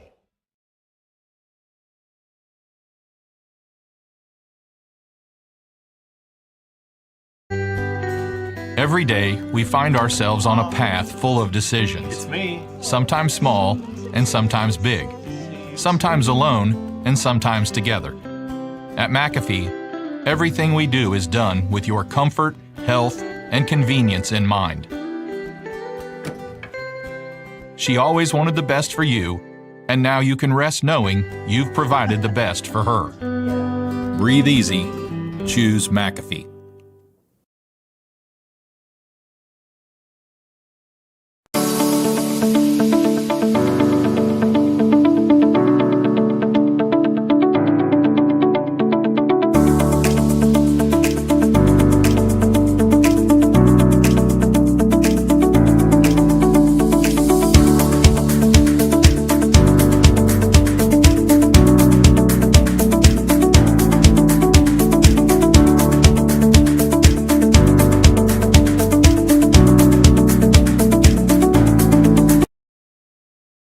The Dave Arbogast Group has been driven to your satisfaction for over 28 years. Shop over 300 vehicles, including a great selection of GM certified pre-owned vehicles. We always compare our competitors' price so that you get the best possible deal. GMC Acadia Denali, Arbogast priced at $46,900 or a certified Chevy Traverse priced under $39,000. Don't sell your vehicle until you get our offer. With our easy appraisal process, leave with a check in as little as 20 minutes. Dave Arbogast, I-75, exit 69 in Troy. Come on, guys, let's call Daddy. Hi, Daddy. Hi! How you doing? So the furnace is on its last leg, babe. And I just don't know what to do. I wish I could be there to help. Being away is always difficult, but it doesn't mean you can't make decisions together. You can count on us to keep your family comfortable. Hey, buddy, how's it going? When are you coming home? It's gonna be soon. Faster than you know it, I'll be home. Breathe easy. Choose McAfee.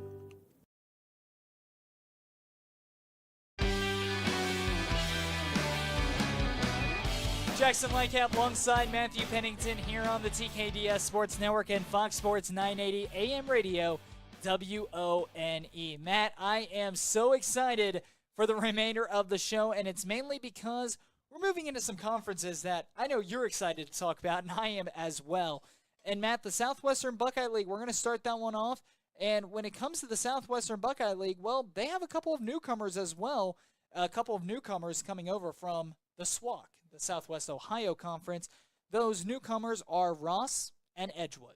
I knew you'd find a way to throw SWAC into the mix. The amount of fun you had saying it a season ago on the show, but yeah, the SWAC and WOAC, those are the two best conferences to talk. Two new teams coming into the Southwestern Buckeye League. They've both found themselves inside of the Southwestern Division, along with Bellbrook, Franklin, and Monroe, Edgewood, and Ross.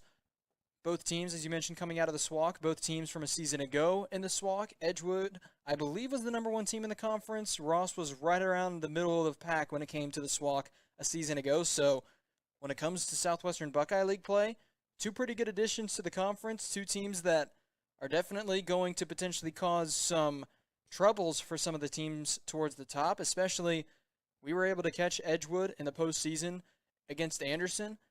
If Edgewood can get that run game going against the team, they're a team that can really take control of the game and the flow of the game as it goes on. So you want to talk about some teams that are good additions to the Southwestern Buckeye League, especially when it comes to the competition aspect.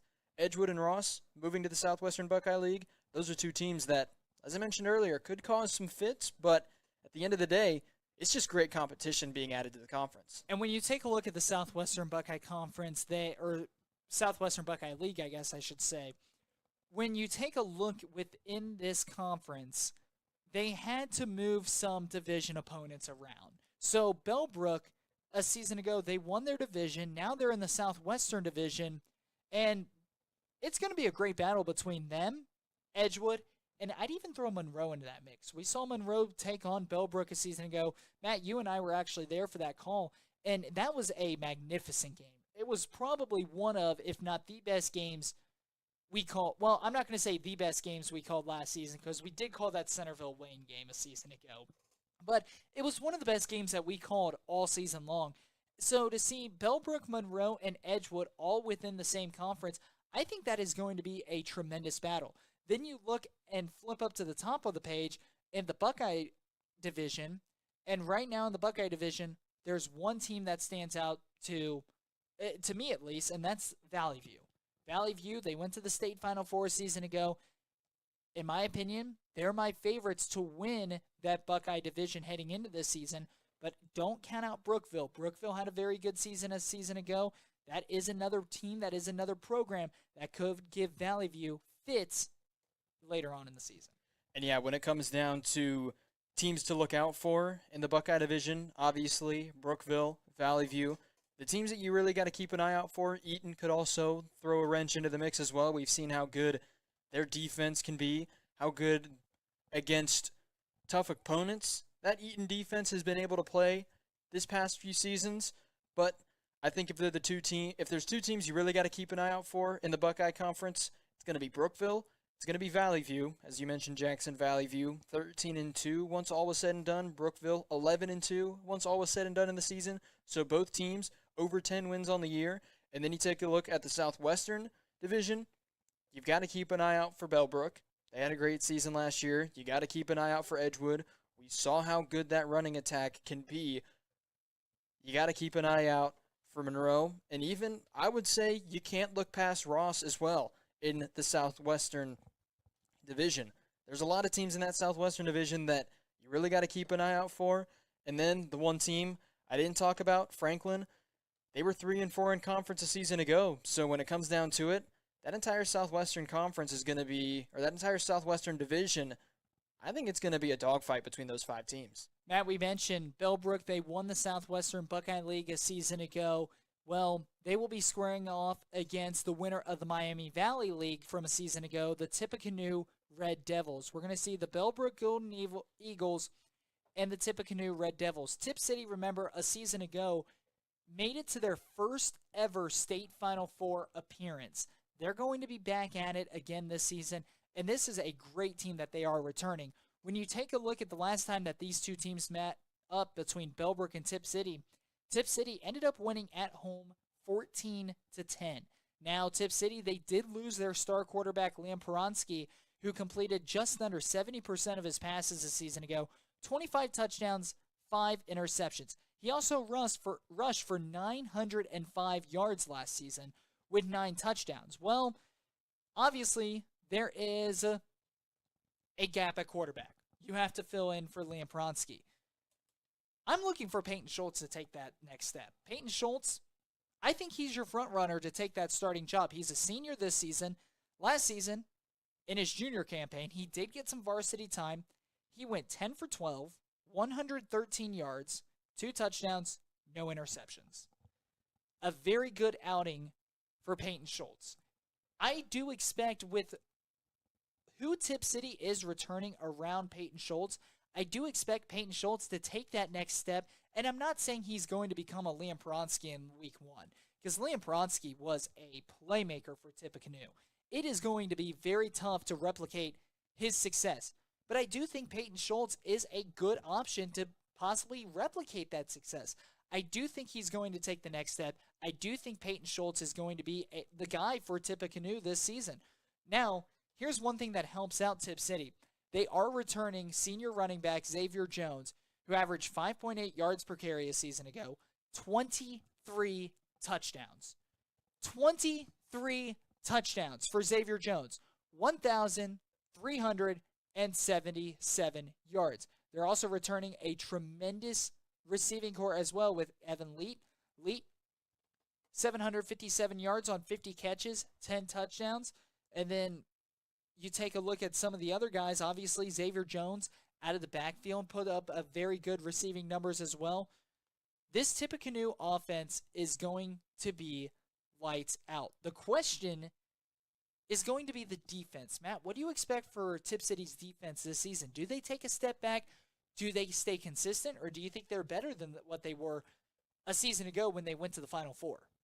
I think for that Tippecanoe defense, when it comes down to their potential for this upcoming season, you take a look at their tackling leaders. They lose one of their best linebackers in Dietz, but Leet, one of their best when it came to overall tackles a season ago. He was a junior last year. Also, the leader, at least when it came to the team, in sacks. He had 7 sacks a season ago. So when it comes down to it, you're going to have that kind of consistent pass rush that we saw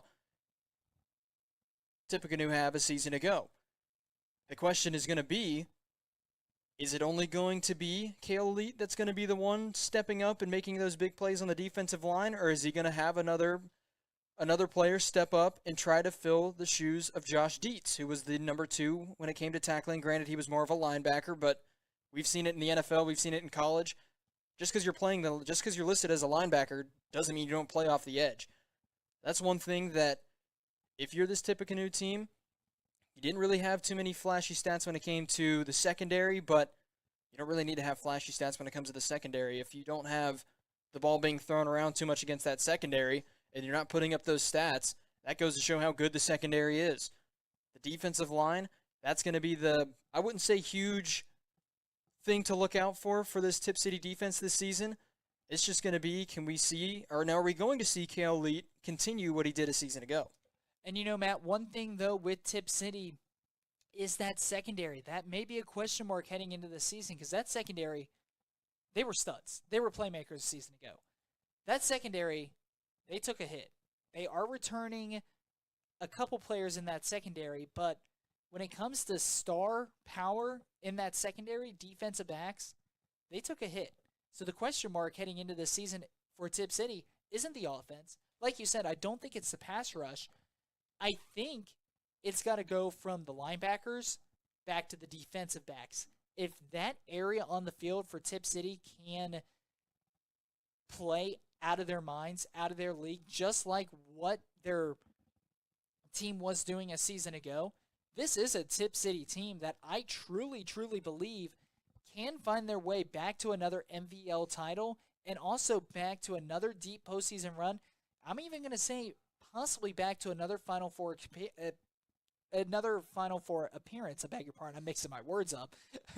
You can tell we've rambled on for the last hour and a half, but the last 4, it would not surprise me to see Tip City in another Final Four appearance.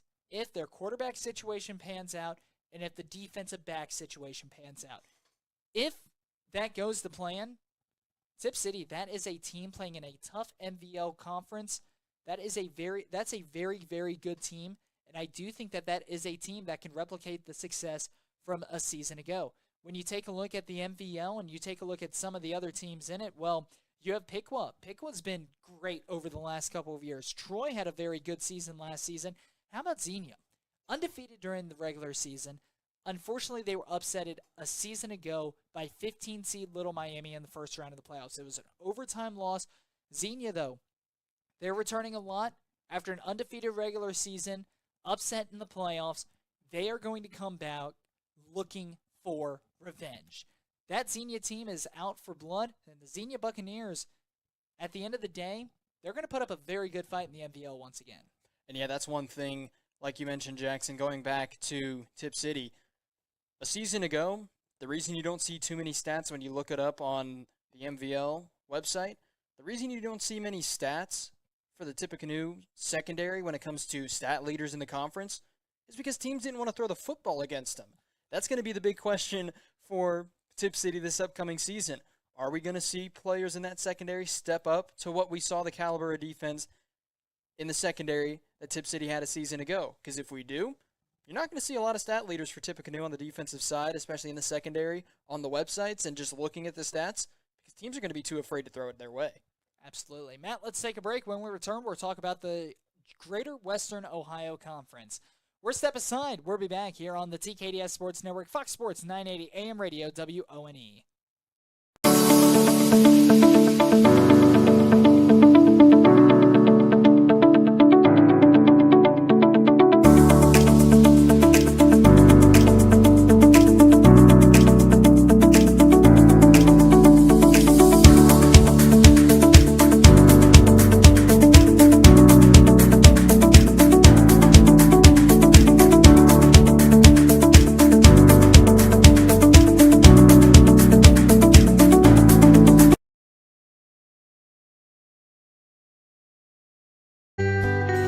Every day, we find ourselves on a path full of decisions. It's me. Sometimes small and sometimes big.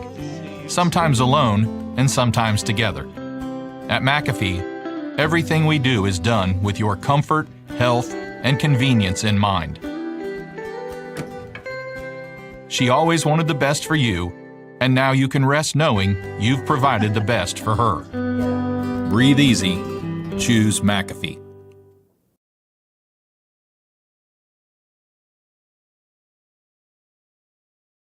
The Dave Arbogast Group has been driven to your satisfaction for over 28 years. Shop over 300 vehicles, including a great selection of GM certified pre-owned vehicles. We always compare our competitors' price so that you get the best possible deal. GMC Acadia Denali, Arbogast priced at $46,900 or a certified Chevy Traverse priced under $39,000. Don't sell your vehicle until you get our offer. With our easy appraisal process, leave with a check in as little as 20 minutes. Dave Arbogast, I-75, exit 69 in Troy.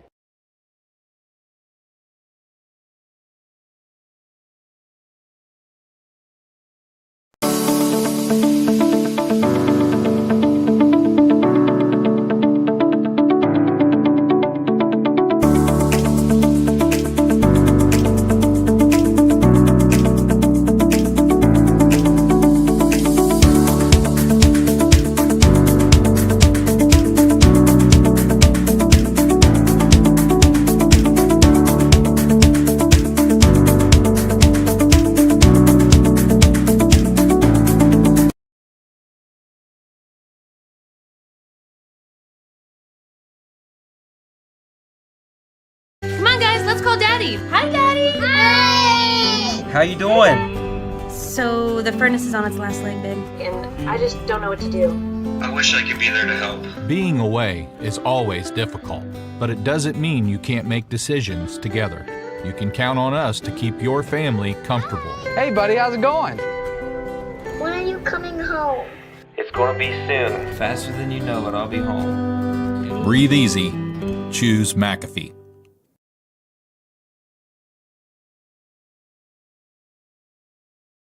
The Dave Arbogast Group has been driven to your satisfaction for over 28 years. Shop over 300 vehicles, including a great selection of GM certified pre-owned vehicles. We always compare our competitors' price so that you get the best possible deal. Chevy Silverado Arbogast priced at $41,467 or a certified GMC Terrain for $32,343. Don't sell your vehicle until you get our offer. With our easy appraisal process, leave with a check in as little as 20 minutes. Dave Arbogast, I-75, exit 69 in Troy.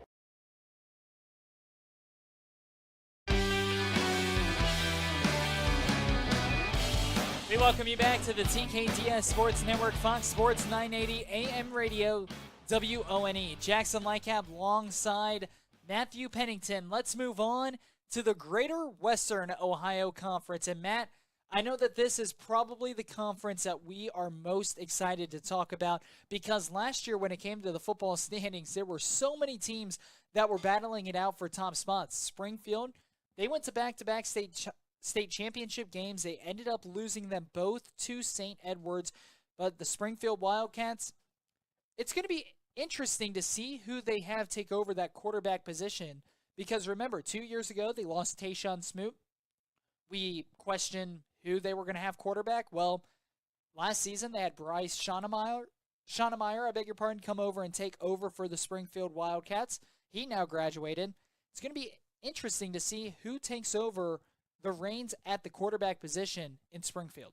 And yeah, that's going to be the leading question like it was a season ago for the Springfield Wildcats. It's going to be who's going to step up, who's going to take the leadership role at the quarterback position for the Springfield Wildcats team, because that's going to be, I would say, when it comes to the team, that's probably the biggest question mark, at least when it comes to, I'd say, the offensive side and the defensive side. I don't really think there's much questioning how good that Springfield defense is going to be this upcoming season. It's all going to be a question about that offense. But there's one thing that Springfield has proven in seasons past. You don't need to always have the best offense on the field to make it far in the postseason. This Springfield team has brought the game on the defensive side. I mean, you take a look at some of their games a season ago, facing off against Centerville. Centerville, a team that was scoring a hefty amount of points in pretty much every single game they played. Springfield's defense held them to some of their lowest scoring that we saw all season for the Centerville Elks. So when it comes down to it, Springfield, I think their defense is going to be set. I think their defense is going to be sound like it has been the past few seasons. But that quarterback question, that's going to be the one question on whether or not this Springfield Wildcats team is a state championship contender or just a deep postseason run contender, but not making it to roughly around the Final Four or the state championship game. And you know, Matt, finishing second in GWAC, there was a tie between Centerville and Springboro. Centerville, last season, their junior quarterback, who really was developing as the season went on. You could tell that he had some young mistakes early in the season, but he was really starting to get his rhythm, unfortunately, before suffering a broken collarbone injury Week 7 against the Beaver Creek Beavers. He was out for the season. Well, he's going to be back. Senior campaign, Drake Wells, going to be back at the helm under center for the Centerville Elks. He's picking up a lot of college offers and a lot of college traction right now from his offseason workouts. Matt, I've been able to see what he's been able to do in the offseason.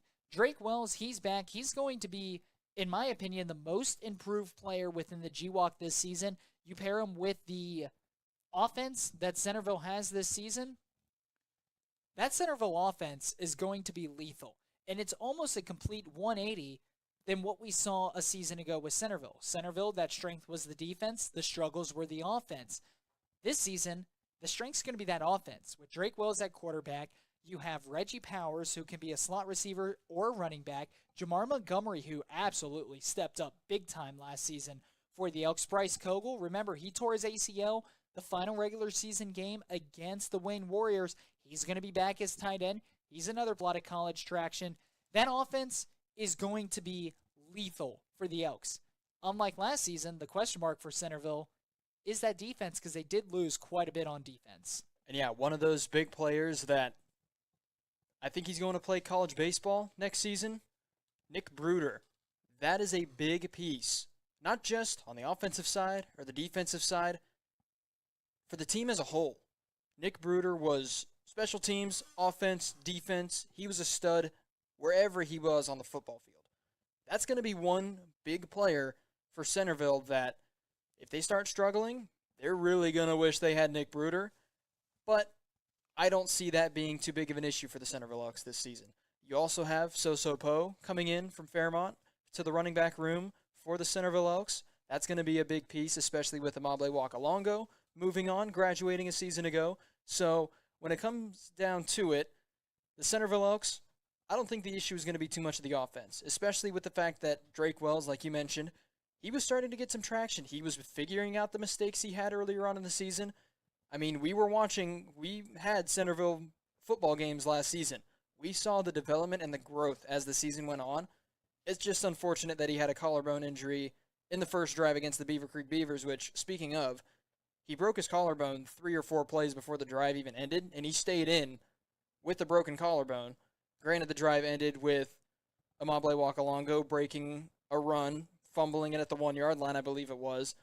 But that goes to show the passion that Drake Wells plays with. He wants to be out on the football field. He broke his collarbone and played at least 2 to 3 plays with a very severe injury when it comes to being a quarterback. He stayed out on the field and played he had some more plays. He's a tough kid. With a broken collarbone. I think that's an understatement. I think that's a big understatement. But like I said, a broken collarbone for a quarterback is probably one of the worst and most painful injuries you can deal with. And he stayed out there and played a few more plays, then got taken off. We were wondering what was going on. We found out after the game that it was a broken collarbone. And I remember myself being like, man, that just hurts because we saw what he was building and what he was able to do as the season was going on. And that's why it was such a big loss for the Centerville Elks. But I think he's going to come back this season. He's going to be fired up. He's going to want to try to continue on what he built from a season ago for the Centerville Elks. And you talk about a team that really has a chance of having a high explosive offense. The Centerville Elks, they've got a lot of firepower on that offense this upcoming season. Matt, you take a look at another team that was tied for second in the GWAC, the Springboro Panthers. Well, they lost their star quarterback, Evan Russo. Russo, a season ago, 61.5% completion percentage, 25 touchdowns, 9 interceptions through the air. He also ran for 9 touchdowns as well. So losing him is going to be a big loss, but they are also returning their other running back, Yates. This is a Springboro team that is returning quite a bit from a season ago, but the big question is that quarterback position. And yeah, you take a look at a season ago for Springboro. Evan Russo, 150 completions off of 244 attempts, just shy of 2,000 passing yards on the season. He had 1,959, 25 passing touchdowns, 9 interceptions, a quarterback rating of 155.4. That is a phenomenal rating at the quarterback position. And then you take a look at what he did on the ground as well. And that was one thing we talk about Centerville, Springboro, both being teams that were 5-2 in conference last year. That was one thing that Centerville defense, which was really, really good a season ago, couldn't figure out. It was Evan Russo in that offense. Evan Russo running the football a season ago, 214 attempts, 1,085 yards, 9 touchdowns. That is a big loss for this Springboro Panthers team. It's going to be a question if they can fill those shoes, because if they can, this Springboro team, I don't really see them missing too much of a beat from a season ago. But if they can't figure out who to replace Evan Russo with, this Springboro Panthers team probably going to be around 4-3, maybe 3-4 in conference play this year. Matt, you round out the GWAC, and you also have to mention Fairmont, Wayne, and Miamisburg. Fairmont, a season ago, what a defense they had. That was probably the defense that Fairmont had a season ago might be the best defense that Fairmont, I think, has ever had in school history. And some of the defenses that they had during their 2017, 2018, 2019 run, I mean, to say that last year's defense was better than those defenses is kind of hard to believe. Fairmont, a season ago, only allowed 173 points the entire season. They got their first ever home playoff win against the Wayne Warriors. Fairmont, on the other hand, though, they lost quite a bit of defense. They also did lose Drew Baker, the leading rusher in the GWAC. They are, though, returning quite a bit on that offensive line. They're also returning their quarterback, Brock Baker, as well. But when you lose Drew Baker, when you lose some of those key pieces on defense, they're losing about half of their starters. I believe they're losing 6 of their 11 starters. Could be 7. I could be mistaken on that. That's going to be tough for Fairmont to replace. Do you think Fairmont can sustain the success of what they had a season ago, where they finished 8-4, had a playoff win, finished 4-3 in conference? Do you think that they'll take a step back? I think when it comes to the Fairmont Firebirds, that question is going to be answered with defense. That's one thing with Fairmont that we talked about time in and time out when it comes to that offense. It seems like whenever there's a question of who's going to step up as a running back, whoever comes in and fills the shoes does better than the previous running back. I mean, you take a look at Jesse DeGlow, a phenomenal running back for the Fairmont Firebirds, broke records. In comes Baker, rattling off nearly as much, if not more, yards in a season than DeGlow did. So when it comes down to the rushing attack for the Fairmont Firebirds, there's a reason that triple option works so well for the Fairmont Firebirds. They always fill the shoes of whoever is leaving, whoever is moving on to the next level, or whoever is graduating. That Fairmont Firebird team is a running back producing machine. It's going to come down to that defense, whether or not we see this Fairmont Firebirds team finish above 500 this season and finish above 500 in conference. That defense is going to be, like you mentioned, a lot of pieces no longer on the team for that defensive side of the ball. If they can figure out the defense, and that's one thing we talk about with the running back situation for Fairmont. Whenever we question, is it going to be as good as it was? It's always better. The defense is somewhat in that same boat. I wouldn't say they're nearly as good as the running back situation and the running back room for the Fairmont Firebirds, but it seems like whenever you get that question of whether or not that Fairmont defense is going to be as strong as it was a season ago, they come out and surprise everybody and show what that defense is capable of. Yeah, absolutely, Matt. The last time we questioned a Fairmont defense was last season. They've lost a great 2021 class. They've lost a great 2022 class. We questioned that defense a season ago. And that is probably very well could be the best defense that we've seen in Fairmont history, or at least in recent memory. And I don't have a doubt in my mind that they will be able to fill the shoes. That's exactly what head coach Dave Miller has the Fairmont Firebirds believing in, filling the shoes. It comes down to the running backs. It comes down to the defense. And you know what, Matt? You talked about how well Fairmont has been able to replenish the running back room. Speaks highly on that offensive line.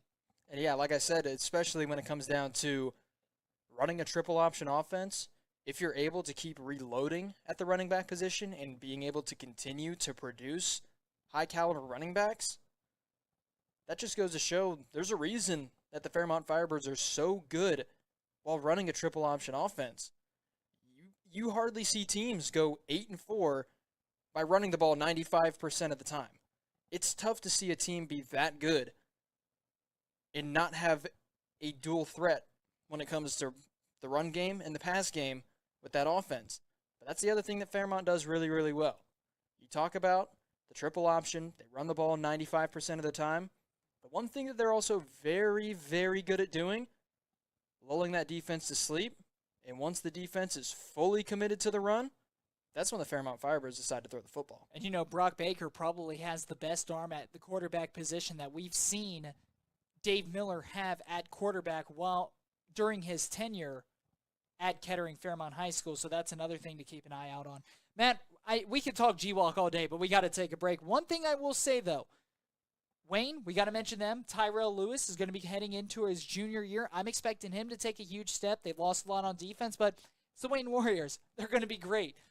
The Miamisburg Vikings, a young team, season ago, 2-5 in conference, 4-6 overall, 266 points for, 264 points allowed. They had a point differential of +2. That was a young squad. Their record did not show that. The Miamisburg Vikings, mark my words, are going to be the sleeper in that G-Walk team. Within that G-Walk league, with how much they are returning, with how many close games they played in last season, with some of the teams that they beat last season, the Miamisburg Vikings, mark my words, are going to be the sleeper team in the GWAC.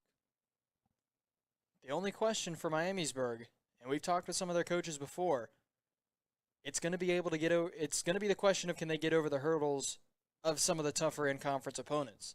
If you're Miamisburg, and I wouldn't be surprised if we see them do that this year. That's been the one struggle for Miamisburg, though, so far in years past. It hasn't been the tough out-of-conference schedule that they have, because they play some pretty tough teams out of conference.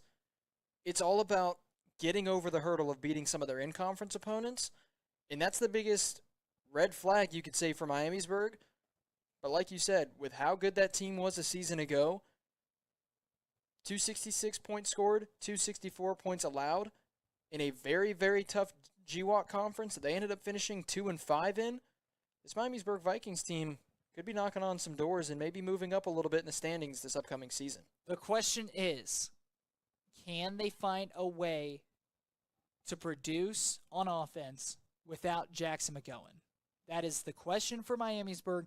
If they can find a way to produce on offense without Jackson McGowan, that is a team that can be a sleeper in the GWAC.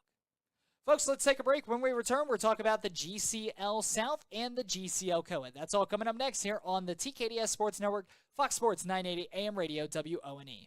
The Dave Arbogast Group has been driven to your satisfaction for over 28 years. Shop over 300 vehicles, including a great selection of GM certified pre-owned vehicles. We always compare our competitors' price so that you get the best possible deal. Chevy Silverado, Arbogast priced at $41,467, or a certified GMC Terrain for $32,343. Don't sell your vehicle until you get our offer. With our easy appraisal process, leave with a check in as little as 20 minutes. Dave Arbogast, I-75, exit 69 in Troy.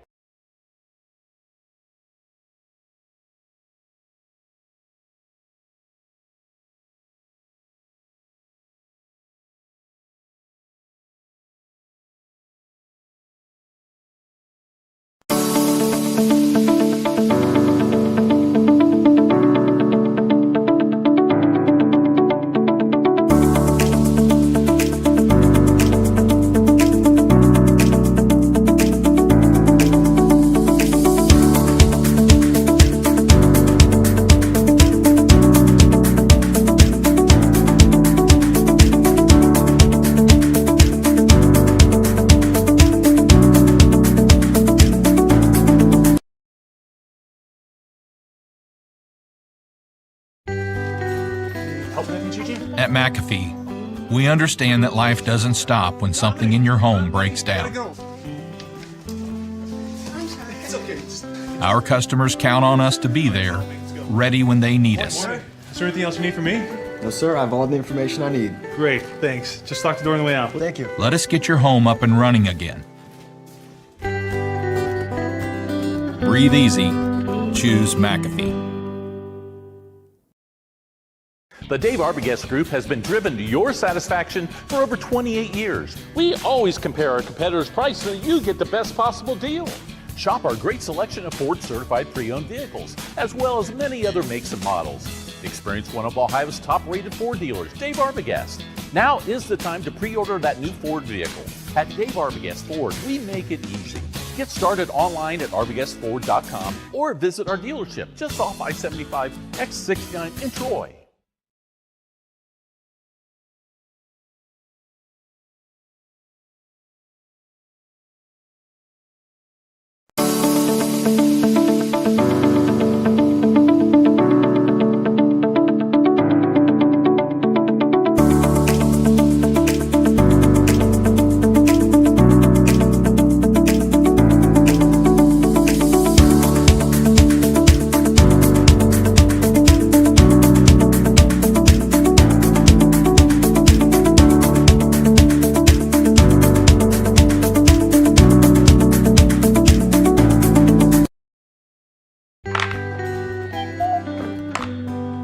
It's easy to take the air in your home for granted. But it's not just about being hot or cold. It's about having clean air. For some of us, this is critical. At McAfee, we'll provide you with long-term solutions to improve the air you breathe. Do you need your inhaler, bud? Oh, I'm good, thanks. Breathe easy. Choose McAfee.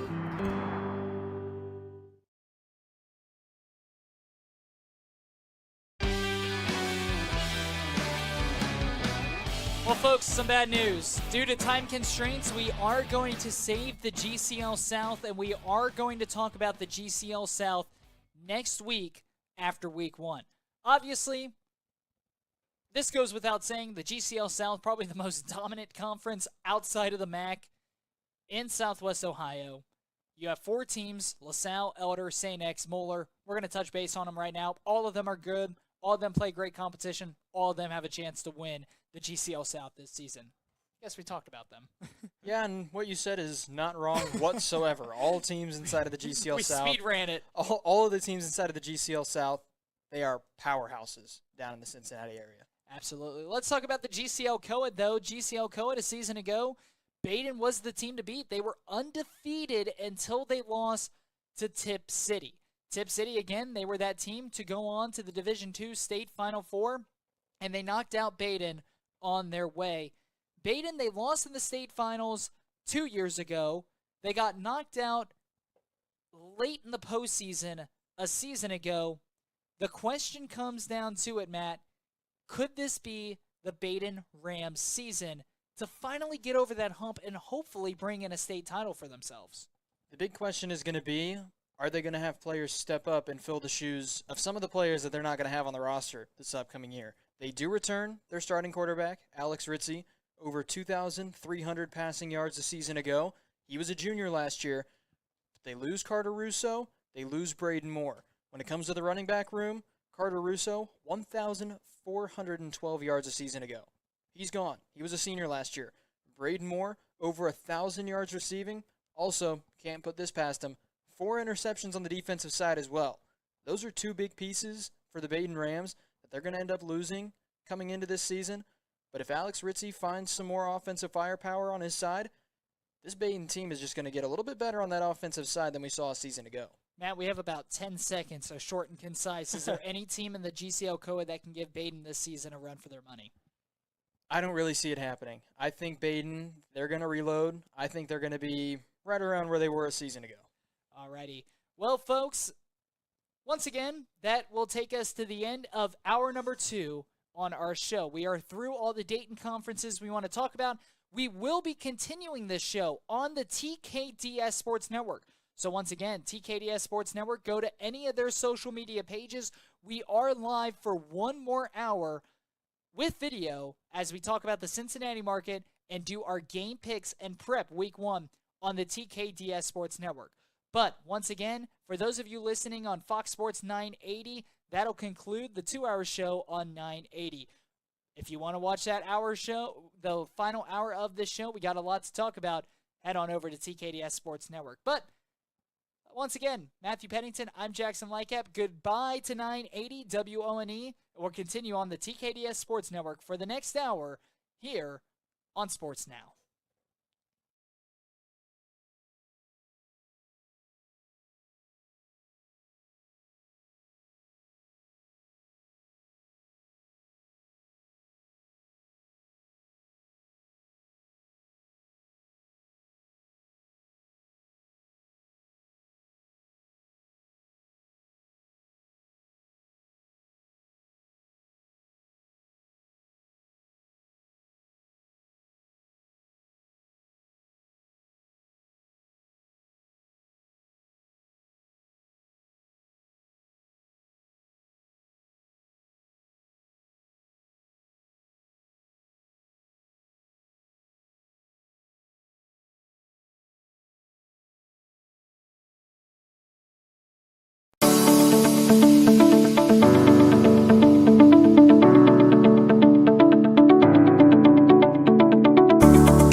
The Dave Arbogast Group has been driven to your satisfaction for over 28 years. Shop over 300 vehicles, including a great selection of GM certified pre-owned vehicles. We always compare our competitors' price so that you get the best possible deal. GMC Acadia Denali, Arbogast priced at $46,900 or a certified Chevy Traverse priced under $39,000. Don't sell your vehicle until you get our offer. With our easy appraisal process. Every day, we find ourselves on a path full of decisions. It's me. Sometimes small and sometimes big. Sometimes alone and sometimes together. At McAfee, everything we do is done with your comfort, health, and convenience in mind. She always wanted the best for you, and now you can rest knowing you've provided the best for her. Breathe easy. Choose McAfee.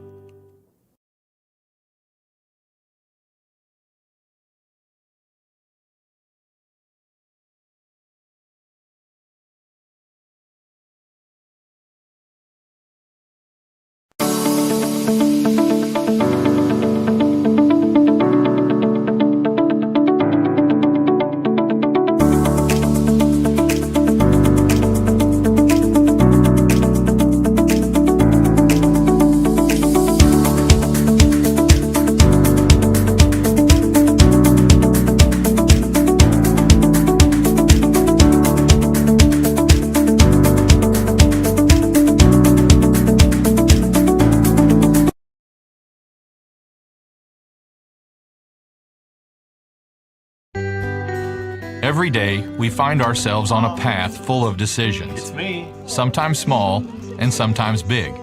Sometimes alone and sometimes together. At McAfee, everything we do is done with your comfort, health, and convenience in mind. She always wanted the best for you, and now you can rest knowing you've provided the best for her. Breathe easy. Choose McAfee.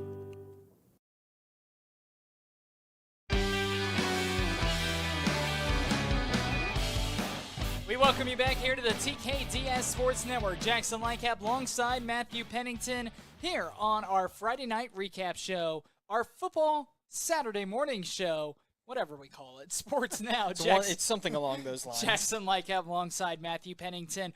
We welcome all you guys who were watching on Fox Sports 980 AM radio. Remember, they are only taking the first 2 hours of the show, the Dayton segment.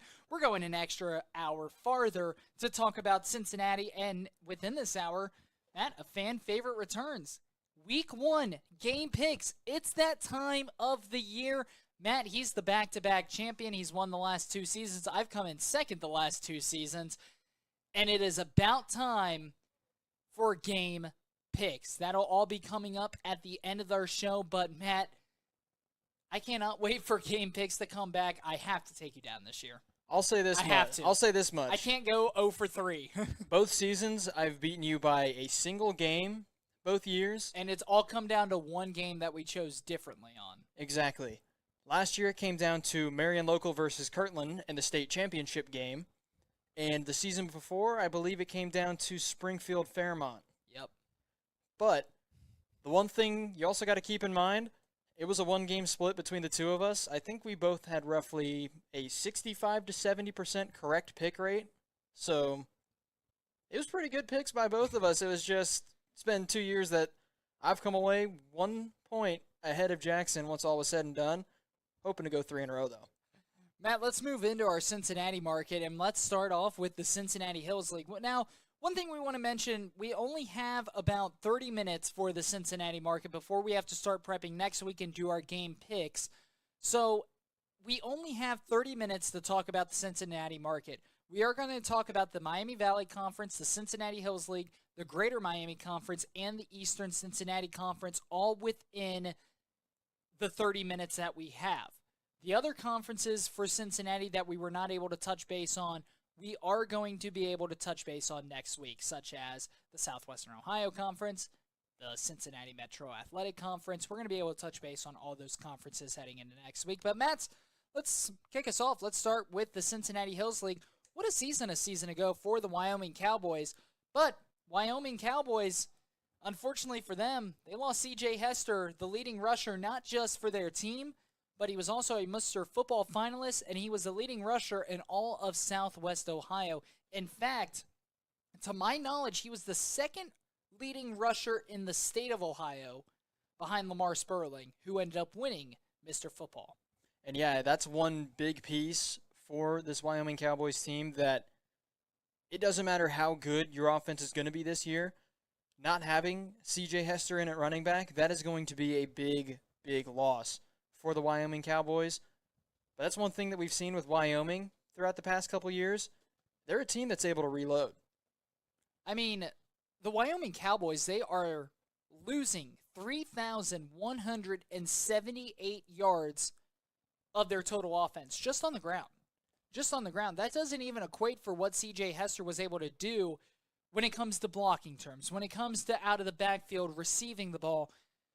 Now it comes down to the quarterback scenario. Quade Howard, the now senior quarterback who was fourth in the CHL a season ago when it came to the passing, he's going to have to take that next step and that next leap if Wyoming wants to have the same success that they did a season ago. Because this is a team that also lost a lot. They also lost Will Svensson, Quade Howard's main target downfield. So they lost a lot. It's going to be hard to replicate that success that they had a season ago. But the Wyoming Cowboys, just as you mentioned, a team that replenishes. What do you expect for the Cowboys this season? I don't expect the Cowboys to be as dominant on the offensive side as we saw a season ago, because the other thing that you didn't bring up with C.J. Hester, that's a 50-touchdown dude a season ago. 49 touchdowns on the ground, 1 touchdown receiving, and not just that, 369 carries on the season. 1 fumble. The entire year. I mean, what a season that is a huge piece to this offense that you're going to be losing. But like we said, when it comes to the Wyoming Cowboys, they're usually a team that they're not going to be a rebuilding team. They're going to be a reloading team and getting themselves ready for the next season. Obviously, it's a big loss with C.J. Hester. That's 300 total points with 50 touchdowns. You do 6 points per touchdown. That's 300 points of the offense scored by C.J. Hester. He was a senior last year. He's not going to be on the roster this year. But like we said, with Wyoming, they're a team that is able to reload. The big question is going to be, is Quade Howard in the quarterback position? I don't see him really having too many issues because he didn't do bad last year. In a run-heavy offense, when he was told to throw the football, he didn't do a horrible job throwing the football for the Wyoming Cowboys. It's just going to be a question of, are they going to find a running back to try to replace C.J. Hester? Matt, they do have 2 running backs on their roster from a season ago that they will be returning this season. DJ Gray, 30 attempts a season ago, 203 yards, averaging 6.8 yards per carry, 4 touchdowns. And then you have Joel Hancock, 30 carries, 462 yards, 15.4 yards per carry with 4 touchdowns.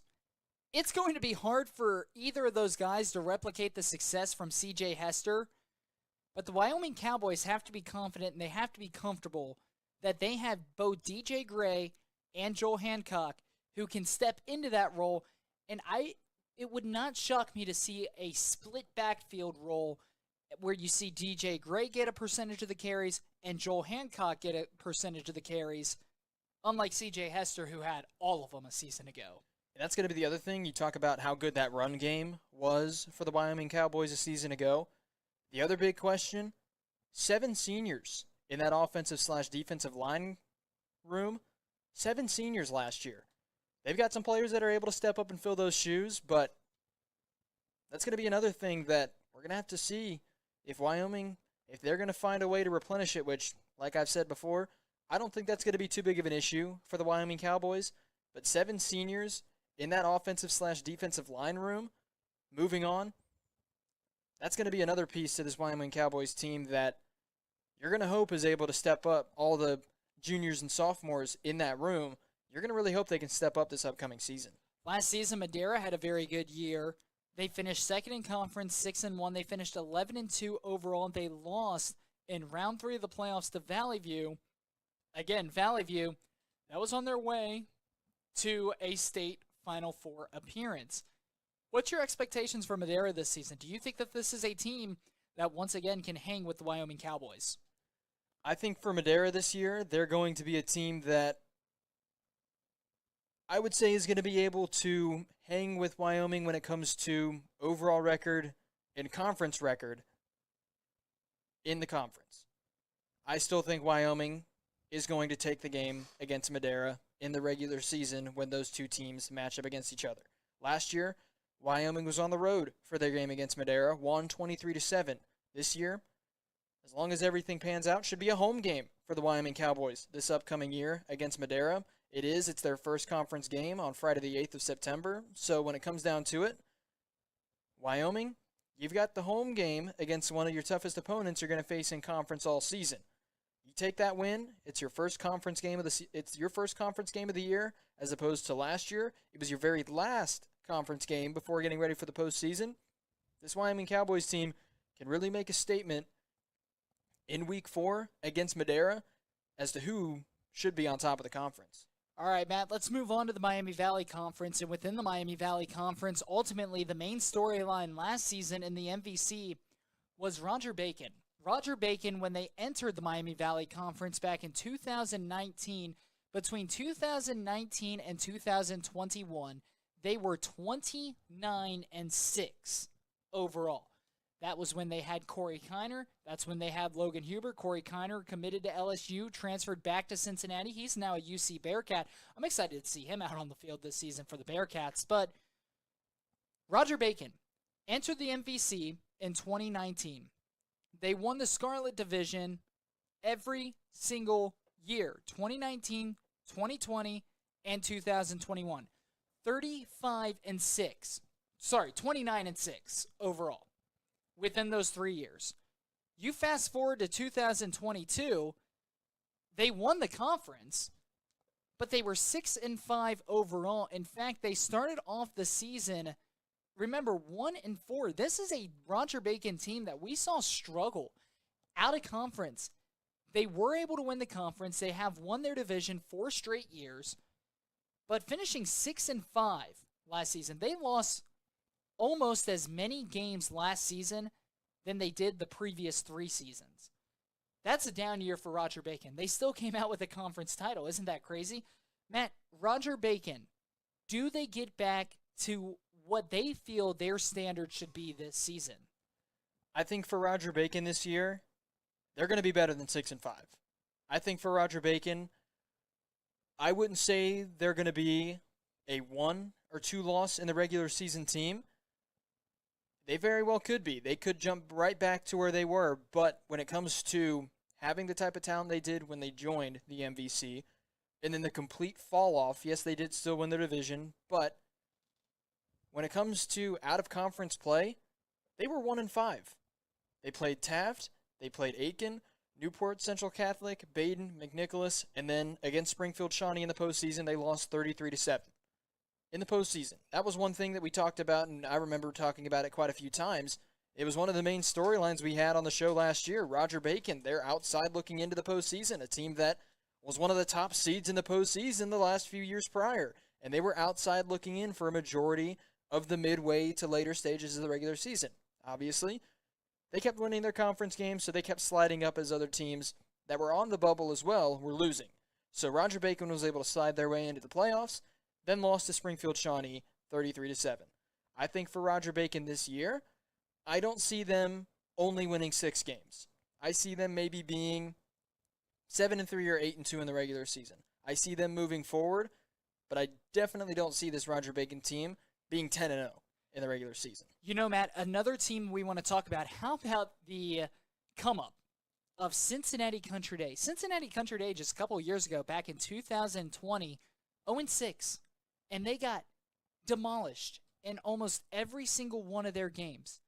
In fact, they barely had enough kids to form a football team. And in fact, I've never seen this final score before. They lost the game 1-0. It was a forfeit. So in the scorebooks, it's a 1-0 loss. It was week 1 against Miami Valley Christian. They forfeited.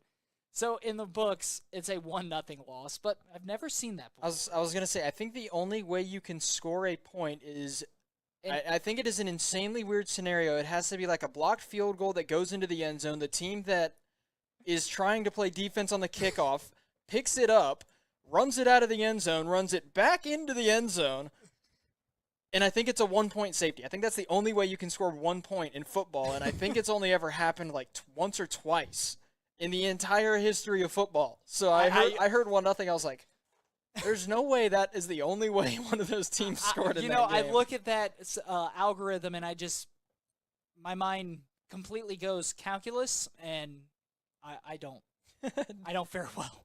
No, it was a forfeit. They didn't actually lose 1-0. That'd be wild if they did. It was a forfeit. They put it in the scorebooks 1-0. This was back in 2020 for Cincinnati Country Day. But then you take a look at 2021, they went from 0-6 to 7-3. And then in 2002, they were a 10-2 team. And they got their first playoff win in quite some time.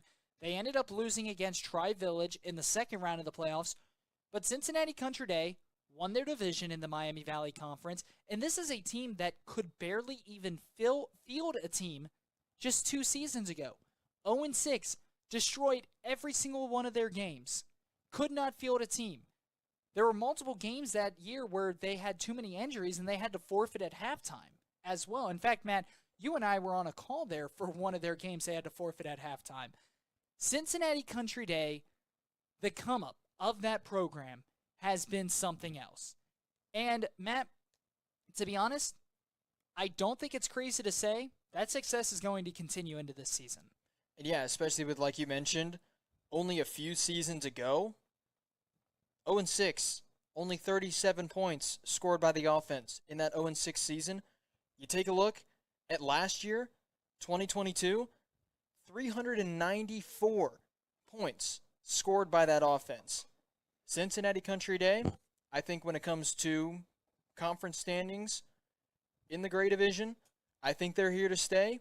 I don't see them having roster issues like we saw them have a year ago, especially with the fact that they go from 0-6, maybe not having players that are buying into the program, maybe not having as many players that are like, let's strap up, let's play some football. Then they went 7-3. That gets some confidence in their players, and then they move up to 10-2. I think at Cincinnati Country Day, they're going to have a lot of kids wanting to suit up and wanting to play some football for this team. So I think Cincinnati Country Day, their success that they've shown these last few years, it's really going to help build this team to be a powerhouse in the MVC. And then, as you mentioned, especially when it comes to postseason time, they took down Eastern 27-20, ended up losing to Tri-Village 49-7. But Tri-Village is a very, very, very good team out of the WOAC. I mean, we talk about how good the Patriots are and how good they've been throughout the past few years. But I think if you're Cincinnati Country Day, you're going to have a first-round postseason game. You're going to start winning by maybe three or right around 3, maybe more possessions in those first rounds of the postseason as the years go by. And then you're going to start building to second-round wins, to third-round wins. This Cincinnati Country Day team, I only can see the path for them going up in these next few years. I completely agree. Time for a break. When we return, we'll talk Eastern Cincinnati Conference and the Greater Miami Conference right here on the TKDS Sports Network. Every day, we find ourselves on a path full of decisions. It's me. Sometimes small and sometimes big. Sometimes alone and sometimes together. At McAfee, everything we do is done with your comfort, health, and convenience in mind.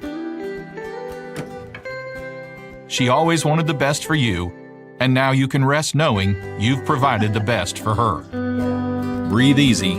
Choose McAfee.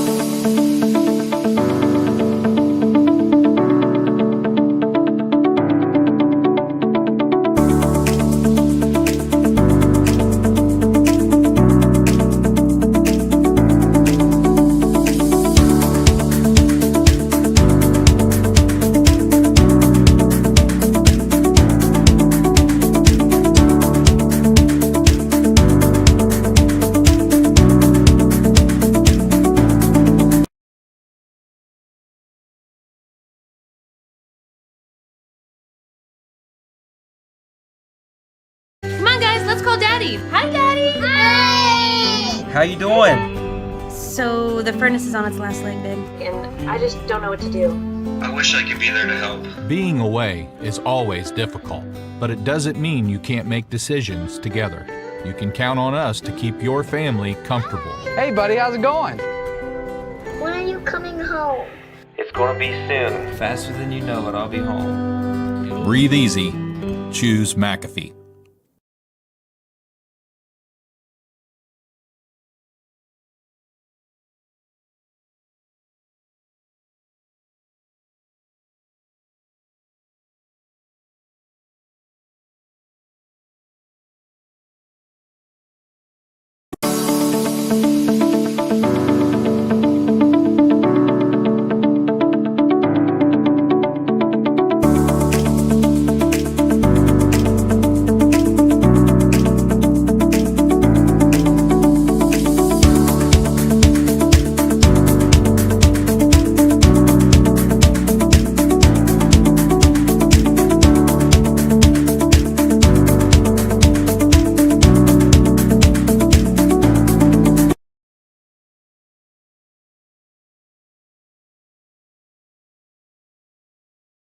The Dave Arbogast Group has been driven to your satisfaction for over 28 years. We always compare our competitors' prices so you get the best possible deal. Shop our great selection of Ford certified pre-owned vehicles, as well as many other makes and models. Experience one of Ohio's top-rated Ford dealers, Dave Arbogast. Now is the time to pre-order that new Ford vehicle. At Dave Arbogast Ford, we make it easy. Get started online at arbogastford.com or visit our dealership just off I-75 X69 in Troy.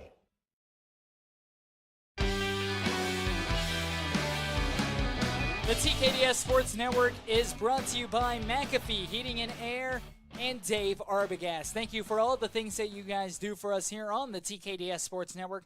We just want to give you as much recognition as possible. I'm Jackson Lightcap. I am joined with Matthew Pennington over on this side of the screen. Jackson's on that side of the screen. We welcome you back here to Sports Now, our Saturday show. Week 0 show.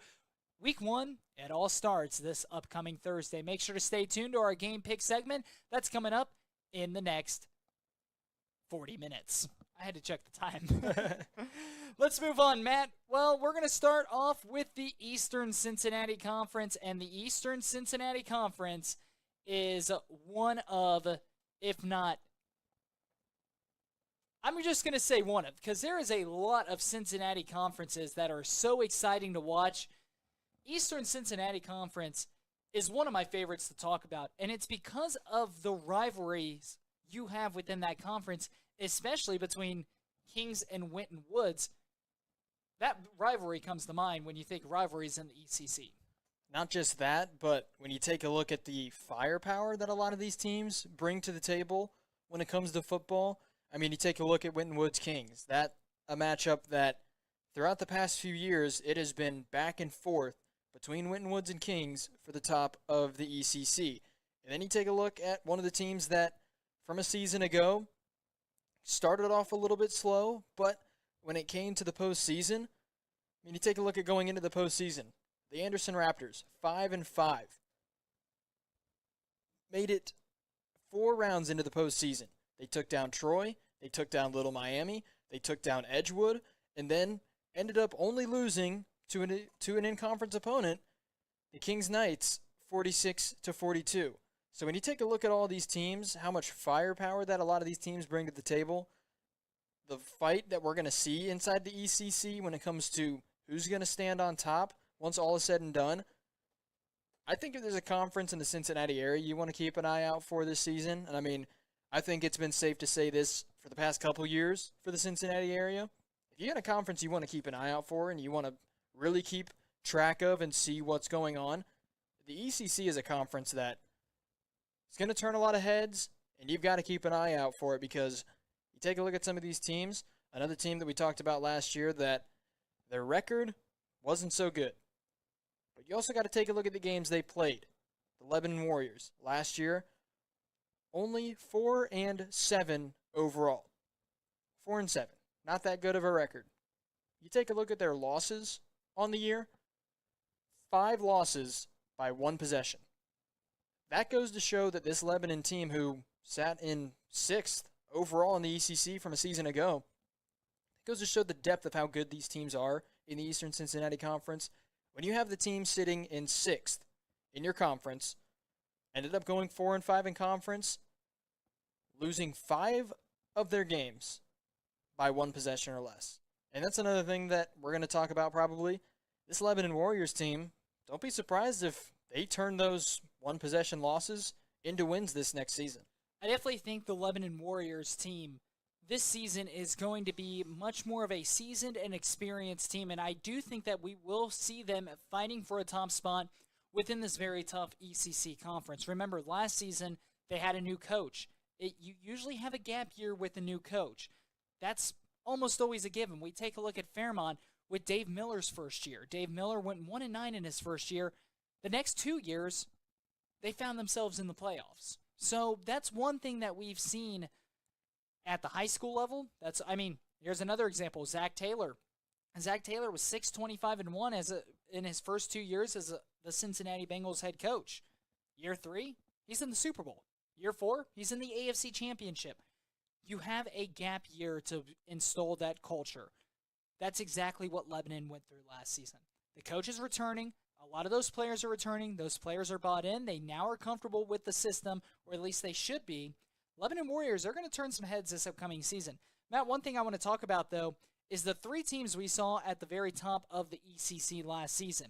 Kings, Anderson, Winton Woods.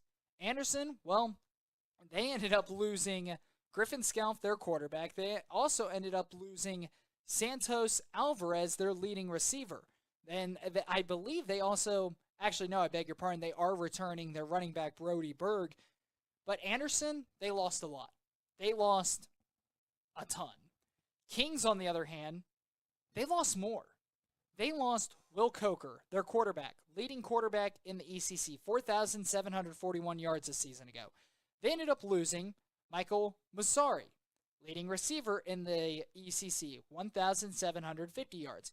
They ended up losing Jake Cameron, third receiver in the ECC, 1,182 yards. They lost the leading tackler in the ECC, Nick Hoying, 118 tackles. The Kings Knights lost more than I would have to say any other team we've talked about today. Obviously, from one year to the next year, you're going to have players graduate. Well, it's your main goal as a program is to have your players graduate. You understand that at the high school level, you're going to have players graduate. You're going to have them move on to college. You're going to have them move on with their lives, and that's ultimately how it should be when it comes to high school sports. But the Kings Knights, they went to the Final Four a season ago after knocking off Winton Woods in the postseason, their biggest rival, and they lost a healthy amount of their starters. They lost quite a bit of their starters, and not only quite a bit of their starters, some of the best starters that the Kings Knights has seen in all of their school history. We talked to their coaching staff for, last season. They even went out and said that that was the best team in Kings history, and they were worried about losing all those starters. Well, the time has come. They lost their starters. They lost those quality players, and it's going to take some time to rebuild. I don't think Kings is going to be as dominant as they were last season. I do think that's still going to be a team fighting for a top of an ECC conference, but one of the reasons, going back to what I was just saying about the Lebanon Warriors, on why I think that they can be a top runner in the ECC this season is because Anderson lost so much. Kings lost so much. Winton Woods, out of Kings and Anderson, they lost a lot, but it was less than those other teams. I think my top 3 spots this season in the ECC, here's my predictions. I think Winton Woods has a clear path. They're returning their quarterback this season, Vance George, 2,012 yards a season ago. I think Winton Woods, I think they're going to be your front runners in the ECC. Battle for second and third, I think, is going to be between Lebanon and Kings. Like I said, Lebanon Warriors, they're going to turn some heads this year. And Kings, it's going to take them a little bit to get back on track. I'm hoping that they can get on track, and I'm hoping they can get things under control. The new players coming up to replace the old players. Hopefully, they have the experience. They're ready to go by conference play. But the bad thing in the ECC, conference play doesn't start week 3 or 4 like we're used to. They start week 2. And that's going to be one thing that you talk about Winton Woods. You take a look at their secondary. That's where they lose quite a few weapons in that secondary. You've got two leaders when it comes to the stats from a season ago. Six interceptions for Jermaine Matthews Jr. Had 6 interceptions a year ago. He was a senior. Cameron Calhoun, 5 interceptions from a season ago. He was a senior. The one thing, though, for Winton Woods that you take a look at the stat sheet that you like seeing these numbers. You've got Massey Wright, 10 sacks, a junior a season ago. Not just him. You also have the sophomore returning to be a junior this year. Justin Hill, 5.5 sacks a season ago. You want to talk about one thing that if you're Winton Woods, you want to find a way to produce in this category and in this area, and if you do, it's going to cause a lot of your conference opponents some trouble. If you get Dalen Massey Wright and Justin Hill continuing that kind of production in the defensive line, that is going to be one dynamic duo to be scared of when it comes to the defensive side of the football in the ECC this year. Another team we forgot to talk about, Milford. Milford, third in the ECC last season. They played spoiler. Well, Matt, they lost their quarterback, Austin Harden, 2,979 yards a season ago. They also ended up losing their running back, Natwan Webster, 904 yards a season ago. They also lost Jacob Smith, who was tied for first in the ECC when it comes to interceptions. Milford lost a lot. Kings lost a lot. Winton Woods, like I said, they lost a lot, but when you compare them to Milford, Kings, Anderson, they lost the least amount. Anderson, they lost a lot. It's anybody's conference this season. And that's what's going to make the ECC so entertaining because, like I just said, it's anybody's conference this season. Where in years past, you've always known that it's going to be between Kings and Winton Woods. Now, 2023, the door's open to some of these other programs. And yeah, that's one thing. I'm just taking a look through the years. The last year we saw the top team in the ECC not be perfect in conference play was all the way back in 2017, where Milford, West Claremont, and Anderson all went 6-1. After 2017, there was a team on top that went undefeated in conference play. I don't think every team in conference goes undefeated this season. That's where I was going with that. I don't think every team in conference goes undefeated this season. I think this season we're about to see the first season since 2017 in ECC play where we don't have an undefeated team in conference play once all is said and done. The team that I could see do it would be Winton Woods just because of quarterback returning. You take a look at the stat leaders in the ECC. Winton Woods is the only team with a returning quarterback in the ECC. Matt, let's move focus on to the Greater Miami Conference. The Greater Miami Conference, what a season they had a year ago. Lakota West, they were undefeated until they squared off against Moeller in the 4th round of the postseason. I believe that was the regional semifinals. It was the regional semifinals, the Sweet 16 across the state of Ohio. They lost 38-20. That was their one and only loss a season ago. Lakota West, a great season. 9-0 in conference. They won it. Mason, 8-1 in conference. 10-3 overall. What a season they had. And then you take a look at the Princeton Vikings, who put together a very good season as well. 9-3 overall. 7-2 in conference. All of those schools I just mentioned made very deep postseason runs when it came time for playoff football in November. I expect the same here. Lakota West, Mason, Princeton, obviously, like we say, they had players that graduated. They had key contributors leave. But those are programs that have been on the top for quite some time. Those 3 teams, run it back. I think that they're going to once again be the 3 top teams in the GMC. There is one team, though, there's 2 teams that I do think can make a step forward. Fairfield, who was lurking in the shadows, played those teams very, very well. Fairfield, 344 points scored for them, only allowed 232 points a season ago. Fairfield, that is a team that I do think can find a way to get in the top 3. And Lakota East. We mentioned at the beginning of our show, John Kintna, the new coach for the Lakota East Thunderhawks. That offense was a struggle last season. Lakota East, only 100 and 6 points through 10 games. They averaged 10 points a game last season. That's not going to win you football games. Their defense, well, they only allowed 224. That's good enough at the high school level to win football games. Lakota East, they can make a jump, but at the same time, just as we were talking about with Lebanon last season, it happens time in, time out. The gap year between coaches, installing the culture. The question is, can Lakota East avoid that? Because if they can be a top team in the GMC this season. But if they can't, they may be just a year or two out. Yeah, I think when it comes down to the GMC, not saying it's surefire that we're going to see Lakota West be the top team in the conference, but with the success we've seen them have in years past, they're losing a lot of firepower, but they've also still got a lot of firepower returning to this team, especially in that secondary. That's one thing that not many teams tried to test, or even if they did, they weren't successful whatsoever, was throwing the football against Lakota West. In the one game that they couldn't really rely on their secondary was against a run-heavy Moeller Crusaders team that took them out in the postseason.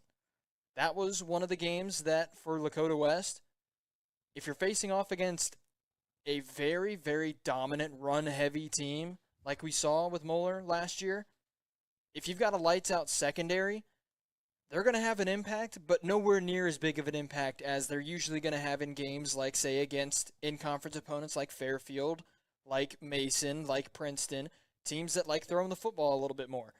That's probably one of the reasons why we saw Lakota West lose 38-20 in the postseason last year to the Moeller Crusaders. They were a really good secondary. They had a very, very, very good secondary last year. You can see it on the stats. Not many stats for the Lakota West Firebirds when it comes to overall conference standings because teams didn't want to test them. Teams weren't able to test them as well, or test them as much as they usually do because of how good the Firebirds secondary was. It's probably why they ended up losing to Moeller when they've got a running back in Jordan Marshall who ran for, I believe it was over 2,000 yards a season ago for the Moeller Crusaders.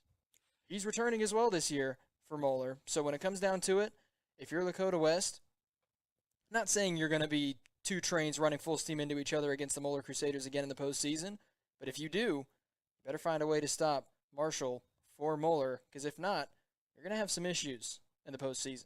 Matt, one thing I was looking at, Lakota West lost almost all of their starting offense. They lost their quarterback, they lost their running back, and they are returning one of their two main targets.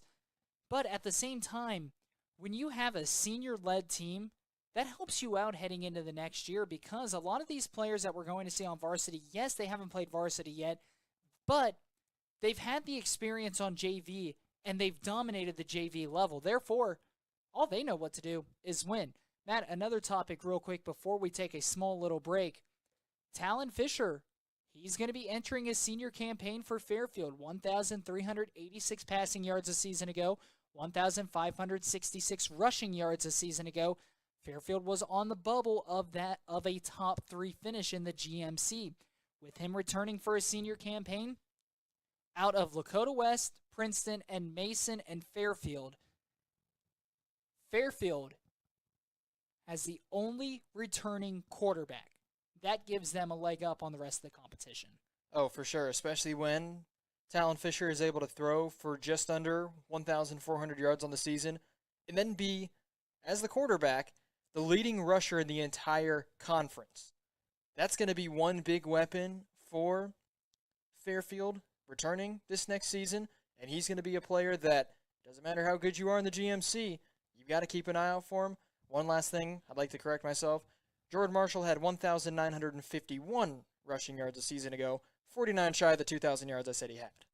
You know, Matt, Talon Fisher, the one thing that he'd like to improve on this season is his touchdown to interception ratio. He has 9 touchdowns, 7 interceptions on the season, but he also has 18 rushing touchdowns last season, 1 fumble. So when you take a look at total touchdowns compared to total turnovers, well, Talon Fisher, 27 total touchdowns, 8 total turnovers. I'm sure you'll take that, but if they can get him to the next step when it's through the air, that Fairfield team's going to become lethal. Yeah, if Talon Fisher can find a way to be more efficient throwing the football through the air, that is going to be a scary, scary dual threat player that if you're playing against him, you got to watch out for. And then if your college coach if he's able to start throwing the ball around, not become a full-on gunslinger quarterback, but to be able to throw the football around and have that dual threat ability to run as efficiently as Talon Fisher's able to do, you want to talk about a player that we could easily be seeing play football at the next level.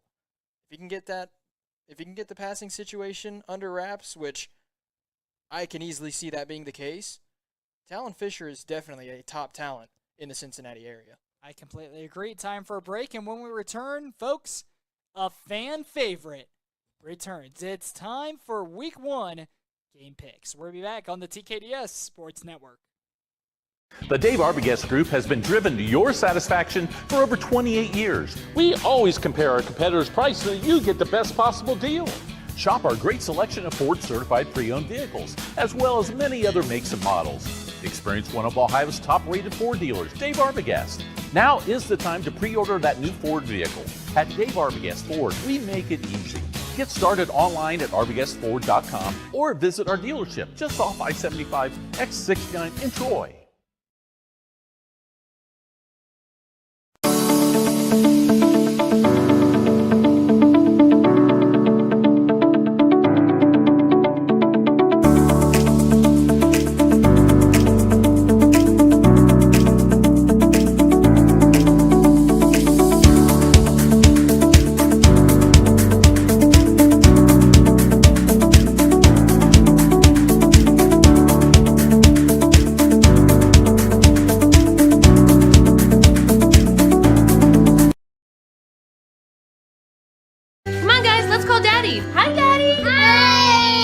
How you doing? So the furnace is on its last leg, babe. And I just don't know what to do.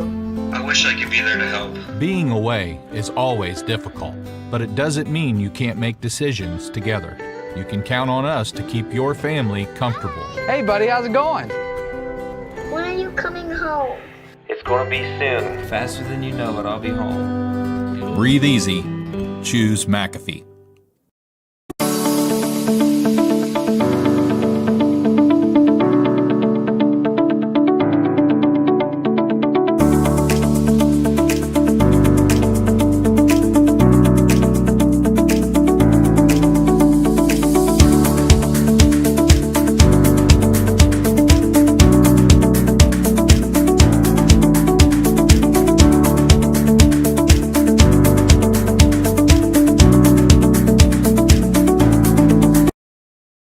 The Dave Arbogast Group has been driven to your satisfaction for over 28 years. Shop over 300 vehicles, including a great selection of GM-certified pre-owned vehicles. We always compare our competitors' price so that you get the best possible deal. Chevy Silverado Arbogast priced at $41,467 or a certified GMC Terrain for $32,343. Don't sell your vehicle until you get our offer. With our easy appraisal process, leave with a check in as little as 20 minutes. Dave Arbogast, I-75 Exit 69 in Troy. It's easy to take the air in your home for granted. But it's not just about being hot or cold. It's about having clean air. For some of us, this is critical. At McAfee, we'll provide you with long-term solutions to improve the air you breathe. Do you need your inhaler, bud? Oh, I'm good, thanks. Breathe easy. Choose McAfee.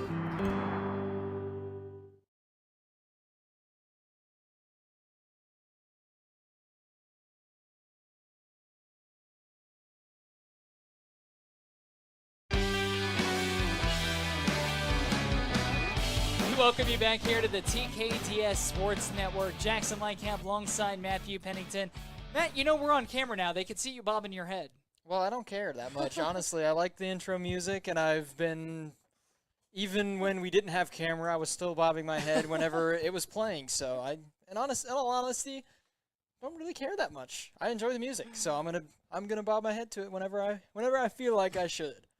Well, ladies and gentlemen, the time has come. Game Picks. It's a fan favorite. It returns for season number 3. There you go. Number 3. The integrated webcam that I'm using on the laptop's just a little bit off, so it's kind of hard for me to line it up. But I know it's looking like I may be looking down here, but I'm just looking at the screen. I don't know. It's weird. Anyway, Matt's got the nice webcam. I had to. Yes, I do have the nicer webcam of the two of us. So. All right, it is time for game picks. Well, ladies and gentlemen, obviously myself and Matt will be taking place in the game pick segment. This year, we are also opening it up to some other members in the TKDS Sports Network. I believe Kevin will be involved again. David will be involved again. Hoping to get a couple of new guys involved that just got hired on in the TKDS Sports Network. Game picks will be firing up once again. Unfortunately for some of the other members in the TKDS Sports Network, they have not submitted their game picks yet, so we cannot announce their game picks on this show quite yet. They have until Thursday night to get their picks in. They have until kickoff. They have until 7 o'clock on Thursday night to get their picks in, or else it's an automatic loss. So what you're telling me is it's going to be a little bit more difficult trying to go 3 times as game pick winner in a row. Yes. That's what you're telling me. It's going to be like how we ran it during our basketball show last year. So you and I will announce our picks on the show, give reasons why, and then we will have everybody else on the TKDS Sports Network, they'll text us on our nice phones, you know. It's nice having video. That's neither here nor there. But we're going to have it. They're going to text us on our cellular devices, and I just had to because you did it earlier. I had to. We're having fun. It's the last 10 minutes of the show. We've known each other since forever, so but anyway, just expect this. They're going to text us on our mobile devices, and they are going to. I'm done. I'll put my phone away now. All right, let's do this. Let's do this. But they have until Thursday at 7 o'clock. Unfortunately, we cannot announce their week 1 picks on this show. Usually we will, but unfortunately that we will not be able to on this show because they have not texted it in. But anyway, Matt, let's start it off. Lakota West versus St. X. Matt, it was a rematch last year. Lakota West ended up winning 16-13. I'll go first. Lakota West, we were just talking about them. They lost a ton. They lost a ton. They lost almost their entire offense. St. X, on the other hand, last year did not have the season they were looking for. A lot of sophomores, a lot of juniors, a lot of returning players. You take a look at who they're returning, who Lakota West is losing. A Week 10 matchup, I may go to the Firebirds, but in Week 1, there's going to be that fall off. There's going to be that gap that St. X had last season. I think it's going to be a bit reverse. Give me St. X in that one. I'm going to go with a score 27-10. I just hate the fact that I told you about the whole idea that St. X is younger because Jackson was initially thinking yes, and then we talked Lakota about West. The GMC, and that really opened my eyes on how much they lost. It wasn't what you said. It was when we were talking about the GMC I started to notice. And that goes into my pick for this game. I think another thing that is going to play into the Bombers' favor even more. A season ago, they were at Firebird Stadium, lost 16-13. 3 points on the road against a team that went undefeated until they lost to another GCL South team in Moeller. I'm going to go with the Bombers, 5-7 a season ago. I think they turn it around. I don't think they're going to be on top of the conference, especially when you have Elder and Moeller, still powerhouse teams inside of the GCL South. But I'm going to go with the St. X Bombers in this one. I don't see it being as far away as 27-10. I think it's going to be somewhere along the lines. Give me 24-17 final score. Matt, you kick this one off. Fairfield versus Wayne.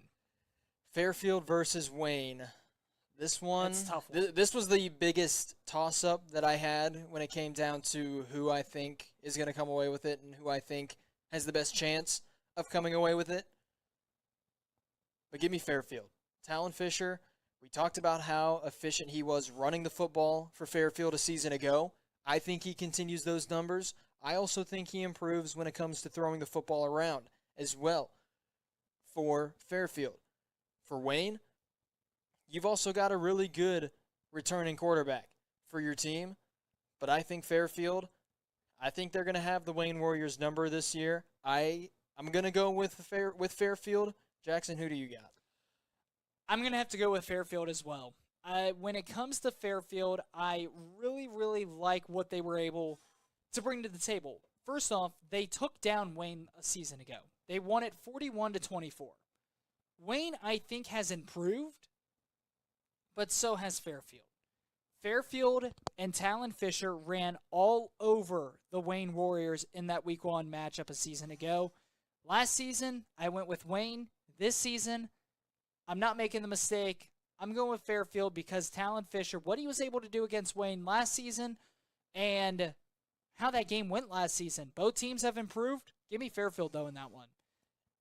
Matt, Tip City versus Bellbrook. You get to go first on this one. I went first on the last one. I know. I feel like I know who I'm going to pick for this one, but I'm still forcing you to go first. I have an idea. I do have an idea, but this is going. The last time that these teams played, it was a 16-10 game. 16-10 game. And oh boy, I'm back and forth. I am so back and forth on this one because when you take a look at Tip City obviously lost a lot. They have a new quarterback under center, and as we know, a Week 1 matchup with a new quarterback under center is not very favorable. On the other side, Bellbrook, they have the same quarterback. They have kept Luke Benitez. He's a senior this season, but he did not have the best junior campaigns. He only completed 48% of his passes, 686 yards, 10 touchdowns, 5 interceptions. He did rush for 107 yards, and this is a Bellbrook team that is a run-heavy team. They run the ball first and second down. They like to run the ball on third down, but if they're backed up in a third and medium, third and long, they're going to go to the air. Bellbrook, time in and time out last year, was not able to convert on third down because the passing game has not been there. They end up now losing Elijah Brooks, who was their senior running back with 1,467 yards, 19 touchdowns. Both teams lost a lot. What's going to give? And, on paper, after both teams lost a lot, Matt, I'm going to have to go Tip City. I think they have the stronger team on paper with the experience that they had last season. Their quarterback that we talked about earlier in the show, the 12 passes that he threw last season, he looked phenomenal when he was out on the field. I think he steps into that role nice. There may be a little bit of a gap between him and Peronsky, but at the same time, that gap's going to close quickly with the experience that he has. Give me the Tip City Red Devils. I do think it's going to be a defensive affair, just like last season. It's going to be a close game. Give me Tip City. I'm going to go, I think it's going to be a heavy field goal game. I'm going to go 16, Bellbrook 7. I can see a scoreline along those lines, and that goes into the team that I'm picking in this one. Give me the Red Devils. I feel that Tippecanoe, yes, they did lose Peronsky from a season ago, the leader in passing yards when it comes to the MVL, but they don't lose their starting running back. And they don't lose one of their star and high-caliber receivers that we saw for this Red Devils team from a season ago. They do lose a few pieces on the defense, but they're still returning quite a few pieces on the defense as well. I think the Red Devils come away with a win. Give me a scoreline. I'm going to say 17-13. I think it's going to be a very close game like it was a season ago. I think 17-13 is going to be right around the scoreline to expect for this one. Matt, Alter versus Fairmont, Thursday Night Football. Alter versus Fairmont. I think I've got to go with the Firebirds in this one.